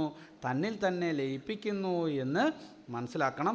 അവിടെ ഭഗവാനെ പറ്റി പറയുന്നുണ്ട്, ഏക ഏവ അദ്വിതീയോ ഭൂത് ആത്മാധാരോഖിലാശ്രയ കാലേന ആത്മാനുഭാവേന സാമ്യം നീതാസു ശക്തിഷു സത്വാദിഷ്വാദിപുരുഷ പ്രധാനപുരുഷീശ്വര പരാവരാണാം പരമാസ്തേ കൈവല്യ സംഹിത കേവല അനുഭവാനന്ദ സന്തോഹ നിരുപാധിക. ഈശ്വരൻ്റെ വിശേഷണങ്ങൾ അങ്ങനെ പ്രവഹിക്കുകയാണ്. ആരാ ഭഗവാൻ? അഖിലാശ്രയ, സകല പ്രപഞ്ചത്തിൻ്റെയും ആശ്രയമായിട്ടുള്ള ആളാണ്. ആത്മാധാര, വേറൊന്നിനെയും ആശ്രയിക്കാതെ സ്വയം ആധാരമാക്കി നിൽക്കുന്നവനാണ്. നമ്മൾ ആദ്യ ഭാഗവതം കേൾക്കുമ്പോൾ തന്നെ പറയുന്നുണ്ട്, അല്ലേ? സ്വരാട്ട്, സ്വയം രാജിച്ചുകൊണ്ടിരിക്കുന്നവനാണ്. അതിൻ്റെ വേറൊരു രൂപമാണ് ആത്മാധാര. ആത്മാവിനെ തന്നെ ആശ്രയിച്ചു കൊണ്ട് നിൽക്കുന്നവനും സത്വാദിഷു ശക്തിഷു ആത്മാനുഭാവേന കാലേന സാമ്യം നീതാസു പ്രധാന പുരുഷേശ്വര. ഈ സത്വം മുതലായിട്ടുള്ള ശക്തികളൊക്കെ തൻ്റെ തന്നെ കാലശക്തി കൊണ്ട് നയിപ്പിക്കുന്ന സമയത്ത് പ്രധാന പുരുഷേശ്വരനായിട്ടുള്ള ഭഗവാൻ മാത്രം അവശേഷിച്ചും ഏകനായിട്ടും അദ്വിതീയനായിട്ടും ഇതിനെയൊക്കെ നിയന്ത്രിച്ചു കൊണ്ടിരുന്നു. അങ്ങനെ സകലതിനെയും നിയന്ത്രിച്ചു കൊണ്ടിരിക്കുന്നതായിട്ടുള്ള ആ ഭഗവാൻ കൈവല്യ സംഹിത, മോക്ഷം എന്നുള്ള പേരോടും കൂടിയവനാണ്. അപ്പോൾ ഭഗവാനിലേക്ക് ചേർന്നാൽ അതിന് മോക്ഷം എന്ന് പേര്.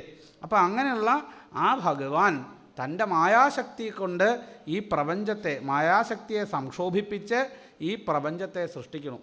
മഹത്തത്വത്തെ സൃഷ്ടിച്ചു. ആ സൃഷ്ടിപ്രകാരം ഇവിടെ പറയുന്നുണ്ട്, മഹത്തത്വത്തെ സൃഷ്ടിച്ചു. അതിൽ നിന്ന് പിന്നീട് ത്രിഗുണങ്ങളുണ്ടായി. ആ ത്രിഗുണാത്മകമായിരിക്കുന്ന ഈ പ്രപഞ്ചത്തെ സൃഷ്ടിച്ചു.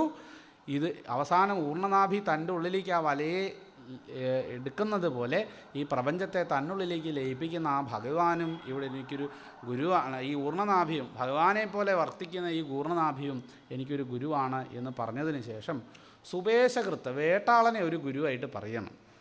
ഇവിടെ ഒരു കൺഫ്യൂഷൻ ഉണ്ടാവാം. എന്താ വെച്ചാൽ സയൻറ്റിഫിക്കലി അങ്ങോട്ട് യോജിക്കുന്നൊരു ഉദാഹരണം അല്ല അത്.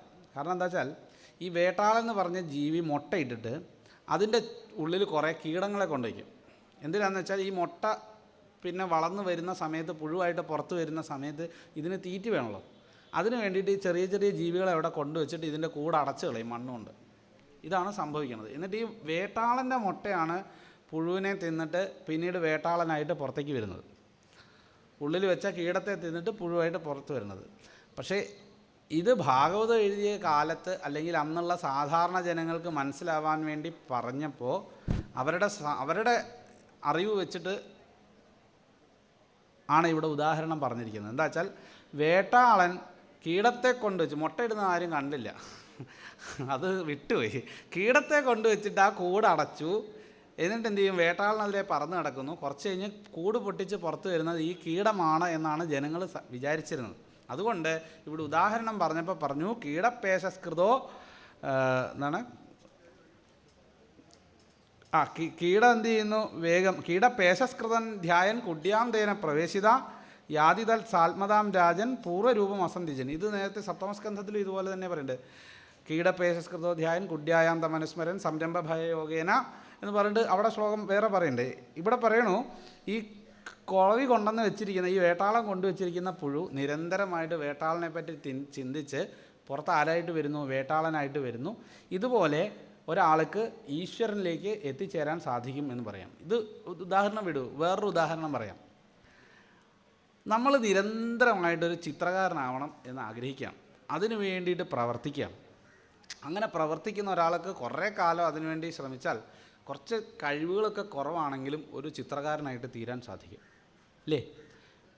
ഇങ്ങനെ എന്ത് കാര്യവും വളരെയധികം അതിനോടുള്ള പാഷനോട് കൂടി, അതിനോടുള്ള ഒരു സ്നേഹത്തോടു കൂടി വളരെയധികം പരിശ്രമിക്കുകയാണെങ്കിൽ, അല്ലെങ്കിൽ തന്നെ കൊണ്ട് പറ്റുന്ന പോലെ പരിശ്രമിക്കുകയാണെങ്കിൽ താൻ ആ ഒരു തലത്തിലേക്ക് എത്തിച്ചേരും. ഒരു ചിത്രകാരനാവണമെന്ന് ആഗ്രഹിച്ചു, ചിത്രകാരനായിത്തീരും. അതുപോലെ തന്നെ വേറെ പാട്ട് പാടണമെന്ന് ആഗ്രഹിച്ചു, ആ ഒരു പാട്ടുകാരനായിത്തീരും എന്ന് പറഞ്ഞ പോലെ ഈശ്വരനാകാൻ ആഗ്രഹിച്ചാലോ? നമ്മൾ ആഗ്രഹിക്കില്ല, അത് വേറെ വിഷയം. പക്ഷേ ഈശ്വരതുല്യ ഈശ്വരനാവണമെന്ന് ആഗ്രഹിച്ചാൽ ക്രമേണ നിങ്ങൾക്ക് അവിടെ എത്തിച്ചേരാം. ഇതിന് ഉദാഹരണമാണ് ഗോപികമാർ. ഗോപികമാരുടെ കഥ പറയുന്ന സമയത്തല്ലേ, ദശമസ്കന്ധത്തിൽ ആ രാസപഞ്ചാധ്യായിയിൽ പറയുന്നുണ്ട്, ഈ ഗോപികമാർ കൃഷ്ണഭാവത്തെ പൂണ്ട് അല്ലെങ്കിൽ കൃഷ്ണനെ പറ്റി ചിന്തിച്ച് അവസാനം എന്തായി? അവരുടെ ആ ഒരു കൃഷ്ണൻ എന്നുള്ള ഭാവത്തിലേക്ക്, കൃഷ്ണൻ തങ്ങൾ തന്നെയാണ് എന്നുള്ള ഭാവത്തിലേക്ക് എത്തിച്ചേർന്നു. താ മന്മനസ്ക തദാലാപ തദ്വിചേഷ്ടാസ് തദാത്മിക തദ്ഗുണാനായവ ഗായന്ത്യോ നാത്മാകാരാണി സസ്മരു. വേറൊന്നിനെ പറ്റി അവർ ചിന്തിച്ചില്ല, ഭഗവാൻ തന്നെ അവർ എന്നുള്ള അവസ്ഥയിലേക്ക് എത്തിച്ചേർന്നു. ഇത് ഇവിടെ മാത്രമല്ല, പ്രഹ്ലാദൻ്റെ കഥ പറയുമ്പോഴും പറയുന്നുണ്ട്. ഭഗവാനെ പറ്റിയുള്ള നിരന്തരമായിട്ടുള്ള ചിന്ത നിമിത്തം പ്രഹ്ലാദന് ഏതുപോലെയായി തീർന്നു? ഭഗവാന് തുല്യനായിട്ട്, അല്ലെങ്കിൽ താൻ തന്നെയാണ് ഭഗവാൻ എന്നുള്ള ഒരവസ്ഥയിലേക്ക് എത്തിച്ചേർന്നു എന്നൊക്കെ പറയുന്നത്. അപ്പോൾ നിരന്തരമായിട്ടുള്ള ഈശ്വര ധ്യാനം നമ്മളെ എവിടേക്ക് എത്തിക്കും? ആ ഭഗവാനുമായിട്ടുള്ളൊരു താതാത്മ്യത്തിലേക്ക് എത്തിക്കും എന്നൊരു ഉദാഹരണം ഇവിടെ ആരെ ഗുരുവായിട്ട് പറഞ്ഞു? അതിന് വേട്ടാളനെ ഗുരുവായിട്ട് പറഞ്ഞു. ഇങ്ങനെ ഇതെല്ലാം പറഞ്ഞതിന് ശേഷം അവസാനം ഒരു ഗുരുവിനെ കൂടി പറയുകയാണ്. ദേഹോ ഗുരുർമമ വിരക്തി വിവേകഹേതു ബിഭ്രൽസ്മാ സത്വനിധനം സതതാന്യധർ.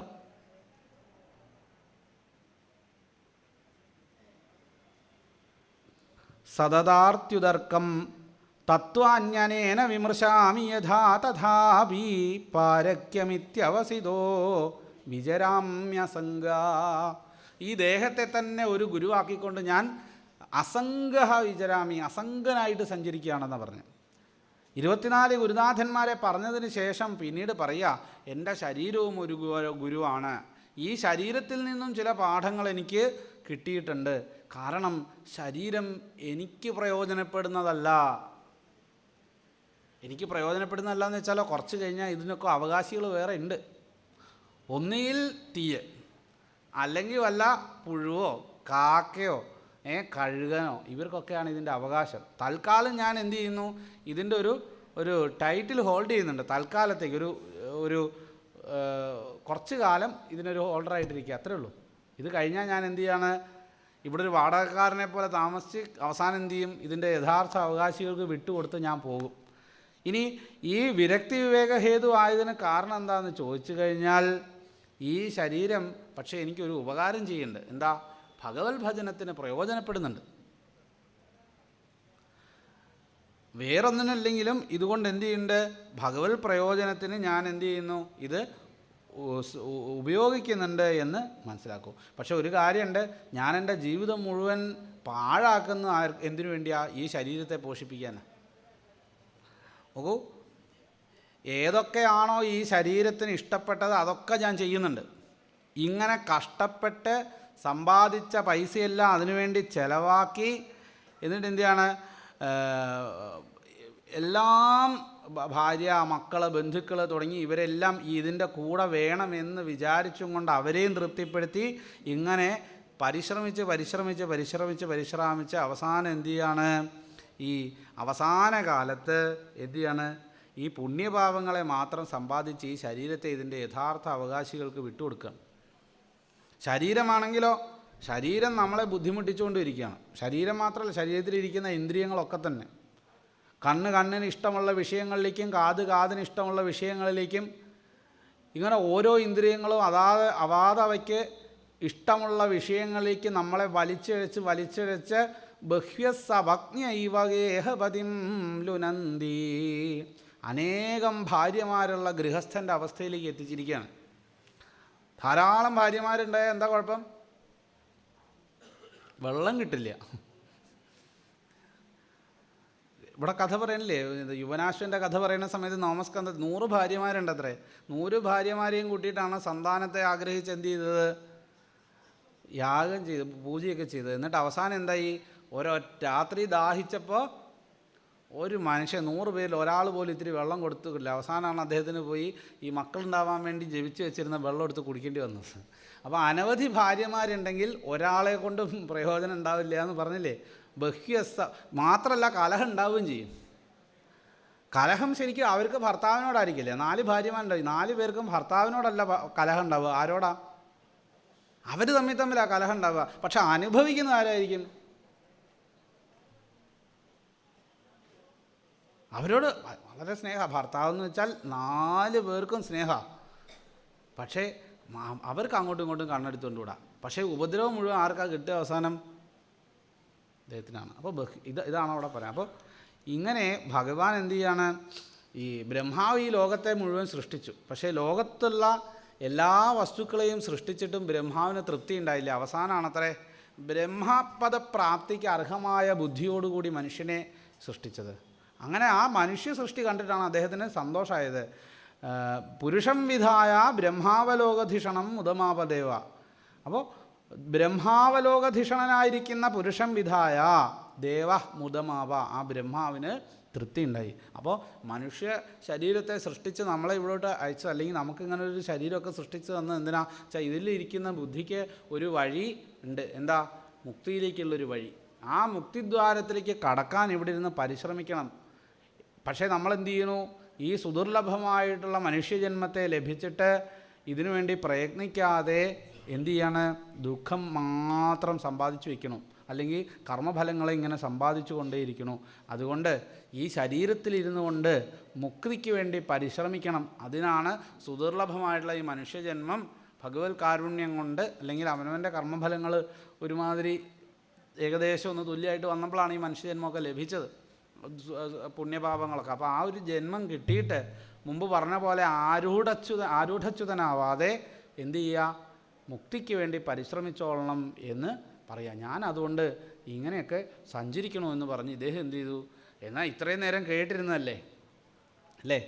അദ്ദേഹത്തിൻ്റെ കൂടെ കുറച്ച് നേരം നിൽക്കുക, അല്ലെ വർത്തമാനമൊക്കെ പറയുക. യദു എങ്ങനെയുണ്ട്? തപസ്സൊക്കെ നോക്കുന്നുണ്ടോ? അയാളെ കുറച്ചുകൂടെ അവിടെ ഇരുന്ന് ജപമൊക്കെ പറഞ്ഞു കൊടുത്ത് അയാളെ കൊണ്ട് സാധനയൊക്കെ ചെയ്യിപ്പിച്ച്, അതൊന്നുമില്ല. ഞാൻ പറയാനുള്ളതൊക്കെ പറഞ്ഞ് നിനക്ക് വേണമെങ്കിൽ ഇത് സ്വീകരിക്കാം, വേണ്ടെങ്കിൽ വേണ്ട. അദ്ദേഹം എന്ത് ചെയ്തു? അദ്ദേഹത്തിൻ്റെ പാട്ടിന് പോയി. അങ്ങനെ യദു മഹാരാജാവാകട്ടെ ഇത് ധരിച്ചും കൊണ്ട് അവിടെ ഇരുന്നു. ഒരു കാര്യം കൂടി നമ്മളോട് പറഞ്ഞിട്ടുണ്ട് തീരുന്നതിന് മുമ്പ്. നഹി ഏകസ്മാൽ ഗുരോർജ്ഞാനം സുസ്ഥിരം സ്യാൽ സുപുഷ്കലം. ഒരു ഗുരുനാഥനിൽ നിന്ന് ഈ ജ്ഞാനം പൂർണ്ണമായിക്കൊള്ളുന്നില്ല. ഇവിടെ ഒരു ഗുരുനാഥനെ അല്ല പറഞ്ഞത്, 24 ഗുരുനാഥന്മാരെ പറഞ്ഞു. മുമ്പ് ആദ്യം നമ്മൾ പറഞ്ഞ തുടക്കത്തിൽ തന്നെ പറഞ്ഞല്ലോ, ഇനിയും ഗുരുനാഥന്മാരെ നിങ്ങൾക്ക് ഇവിടെ കണ്ടെത്താം. ഒരാളിൽ നിന്നൊന്നും ജ്ഞാനം പൂർണ്ണമാവില്ല. ഓരോന്നിനെയും കാണുന്ന സമയത്ത് ഈ പ്രപഞ്ചം നീർക്കുമിള പോലെ ഉണ്ടായി നശിക്കുന്നതാണ് എന്ന് മനസ്സിലാക്കാനും ഭഗവാന്റെ അപരിമേയനായിട്ടുള്ള ഭഗവാന്റെ വൈഭവം മനസ്സിലാക്കാനും സാധിക്കണം. അത് മനസ്സിലാക്കി ഭഗവാനിലേക്ക് മനസ്സിനെ ഉറപ്പിക്കാൻ സാധിക്കണം. ബ്രഹ്മൈതത് അദ്വിതീയം വൈ ഗീയതേ ബഹുധാ ഋഷിഭി. ഋഷിമാർ ഈ ഒരു അദ്വിതീയമായിരിക്കുന്ന ഈ ബ്രഹ്മത്തെ തന്നെയാണ് പല ഭാവങ്ങളിൽ പറഞ്ഞിരിക്കുന്നത്. അദ്വിതീയം എന്ന് വെച്ചാൽ രണ്ടില്ലാത്തതെന്നാണ്. ഒന്നെന്ന് പറയാൻ പറ്റില്ല. ഒന്നെന്ന് പറയുമ്പോൾ പിന്നെ രണ്ടുണ്ടോ സംശയം. അതല്ല, അദ്വിതീയം, രണ്ടില്ല. എന്ത് മാത്രമേ ഉള്ളൂ? ആ ഭഗവാൻ മാത്രമേ ഉള്ളൂ. ആ ആത്മസ്വരൂപം മാത്രമേ ഉള്ളൂ. ആ ആത്മസ്വരൂപത്തിൽ ചേർന്നിരുന്ന ആനന്ദം അനുഭവിക്കാനുള്ള വഴിയാണ് ഈ മനുഷ്യജന്മത്തിൽ കിട്ടിയിരിക്കുന്നത്. അപ്പോൾ ഈ പറഞ്ഞു വന്ന ഈ ഗുരുനാഥന്മാരിൽ നിന്നൊക്കെ പഠിച്ച പാഠത്തിൻ്റെ ആകത്തുകയാണിത്. നിങ്ങൾ എന്തു ചെയ്യുക? ഈ മനുഷ്യജന്മം ലഭിച്ചപ്പോൾ അത് വ്യർത്ഥമാക്കി കളയാതെ കണ്ട് പരമാവധി പ്രയോജനപ്പെടുത്തുക. പരമാവധി പ്രയോജനപ്പെടുത്താൻ സത്സംഗത്തിലിരിക്കുക.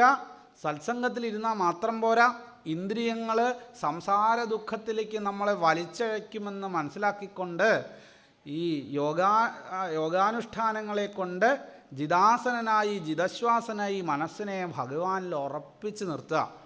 ബാക്കി ഏതിൻ്റെ പിന്നാലെ പോയാലും അതൊക്കെ അപകടമാണ് അപകടമാണ് അപകടമാണ് എന്ന് മനസ്സിലാക്കിക്കൊണ്ട് വീണ്ടും വീണ്ടും എന്തു ചെയ്യാം? ഭഗവാനിൽ ഉറപ്പിച്ച് നിൽക്കുക. ഒരേ ഒരു ഈശ്വരനെ തന്നെയാണ് ഋഷിമാർ പലതരത്തിൽ പറയുന്നത്. ഇവിടെ എന്ത് മാത്രമേ ഉള്ളൂ? ആത്മസ്വരൂപം മാത്രമേ ഉള്ളൂ, വേറൊന്നുമില്ല. ഈ കാണുന്നതൊക്കെ ഈശ്വരമയം തന്നെയാണ്. സർവം ഖൽവിദം ബ്രഹ്മ എന്നുള്ള ഭാവം മനസ്സിൽ ഉറപ്പിക്കണം. ഇതിപ്പോൾ ഉറപ്പിക്കുന്ന സമയത്ത് ബുദ്ധിയിലായിരിക്കാം നിങ്ങൾ ഉറപ്പിക്കുന്നത്. പക്ഷേ ക്രമേണ ബുദ്ധിയിൽ ഉറച്ച ഈ തത്വത്തെ അറിഞ്ഞ് അനുഭവിക്കുന്ന സമയത്ത് ഈ പറഞ്ഞ ബുദ്ധിയും ബാക്കിയുള്ള എല്ലാ വിഷയങ്ങളും വിട്ടുപൊക്കോളും.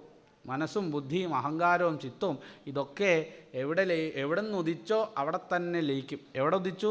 ബോധത്തിൽ ഉദിച്ചു. ആ ബോധത്തിൽ തന്നെ ഇതെല്ലാം ലയിക്കും.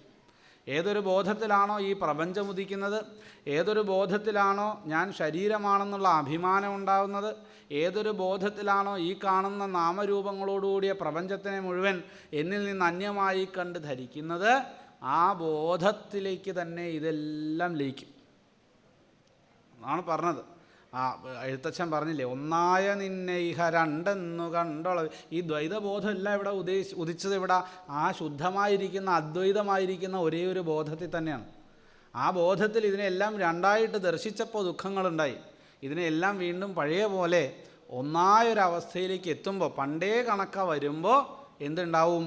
അവിടെ ആ ഒരു ശുദ്ധമായിട്ടുള്ള ജ്ഞാനം പ്രകാശിക്കും. ജ്ഞാനം പ്രകാശിക്കുന്നതോടുകൂടി ബാക്കിയെല്ലാം അവിടെ ഇല്ലാതാവുകയും ചെയ്യും. അപ്പോൾ പ്രാർത്ഥന എന്ത് തന്നെ ആയിരിക്കണം?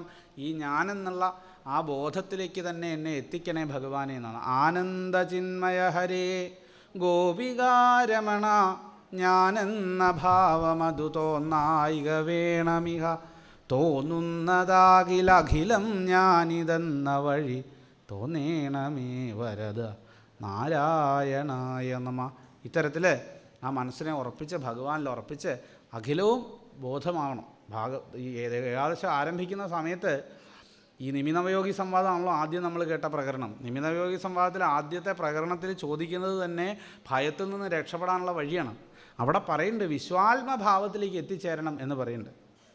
വിശ്വാത്മഭാവം, വിശ്വം മുഴുവൻ ഈശ്വരമയമാണ്, കാണുന്നതൊക്കെ ഈശ്വര സ്വരൂപമാണെന്നൊരു ഭാവനത്തിലേക്ക് എത്തിച്ചേരണം എന്ന് പറയുന്നുണ്ട്. അപ്പോൾ അവധൂതൻ എന്താ ചെയ്തത്? ഇതൊന്ന് മനസ്സിലാക്കി ഈ പ്രപഞ്ചം മുഴുവൻ ഈശ്വരൻ്റെ സ്വരൂപമാണെന്ന് മനസ്സിലാക്കി ആ ഈശ്വരനിലേക്ക് മനസ്സിനെ ഉറപ്പിച്ചുകൊണ്ട് ഒരു ബാലനെ പോലെ നിഷ്കളങ്കനായിട്ട് ബാക്കി നാളെ എന്തുണ്ടാവുന്നു, എന്തൊക്കെ മാറ്റങ്ങളുണ്ടാവുന്നു ഇത്യാദി യാതൊരു ഭേദബുദ്ധിയും കൂടാതെ, അപേക്ഷകൾ കൂടാതെ നിർമ്മമനായിട്ട് ഏകചാരിയായിട്ട് സ്വൈരമായിട്ട് ഇവിടെ ഇങ്ങനെ വിഹരിച്ചു കൊണ്ടിരിക്കുകയാണ്. ഇതുപോലെ നമുക്കും സാധിക്കും. എന്ത് ചെയ്താൽ മതി? മനസ്സിനെ ഭഗവാനിൽ ഉറപ്പിച്ച് നിർത്തിയാൽ മതി. അതിന് ഈ സത്കഥകളൊക്കെ ഉപകരിക്കട്ടെ എന്ന് നമുക്ക് പ്രാർത്ഥിക്കാം. വീണ്ടും വീണ്ടും സത്സംഗങ്ങളിൽ പങ്കെടുക്കാനും സൽക്കഥകളെ കേൾക്കാനും ഭഗവാന്റെ നാമസങ്കീർത്തനം ചെയ്യാനുമൊക്കെ ഭഗവാൻ അനുഗ്രഹിക്കട്ടെ, അതിനൊരു ഭാഗ്യമുണ്ടാവട്ടെ എന്ന് പ്രാർത്ഥിച്ചുകൊണ്ട് വാക്കുകളെ ഭഗവത് പാദത്തിൽ സമർപ്പിക്കാം. ത്വദീയം വസ്തു ഗോവിന്ദ തുഭ്യമേവ സമർപ്പയേ തേന ത്വദംഘ്രികമലേ രതിം മേ യച്ഛ ശാശ്വതീം. ശ്രീകൃഷ്ണായ പരമഗുരവേ നമഃ. ശ്രീകൃഷ്ണാർപ്പണമസ്തു. ഗോവിന്ദനാമ സങ്കീർത്തനം.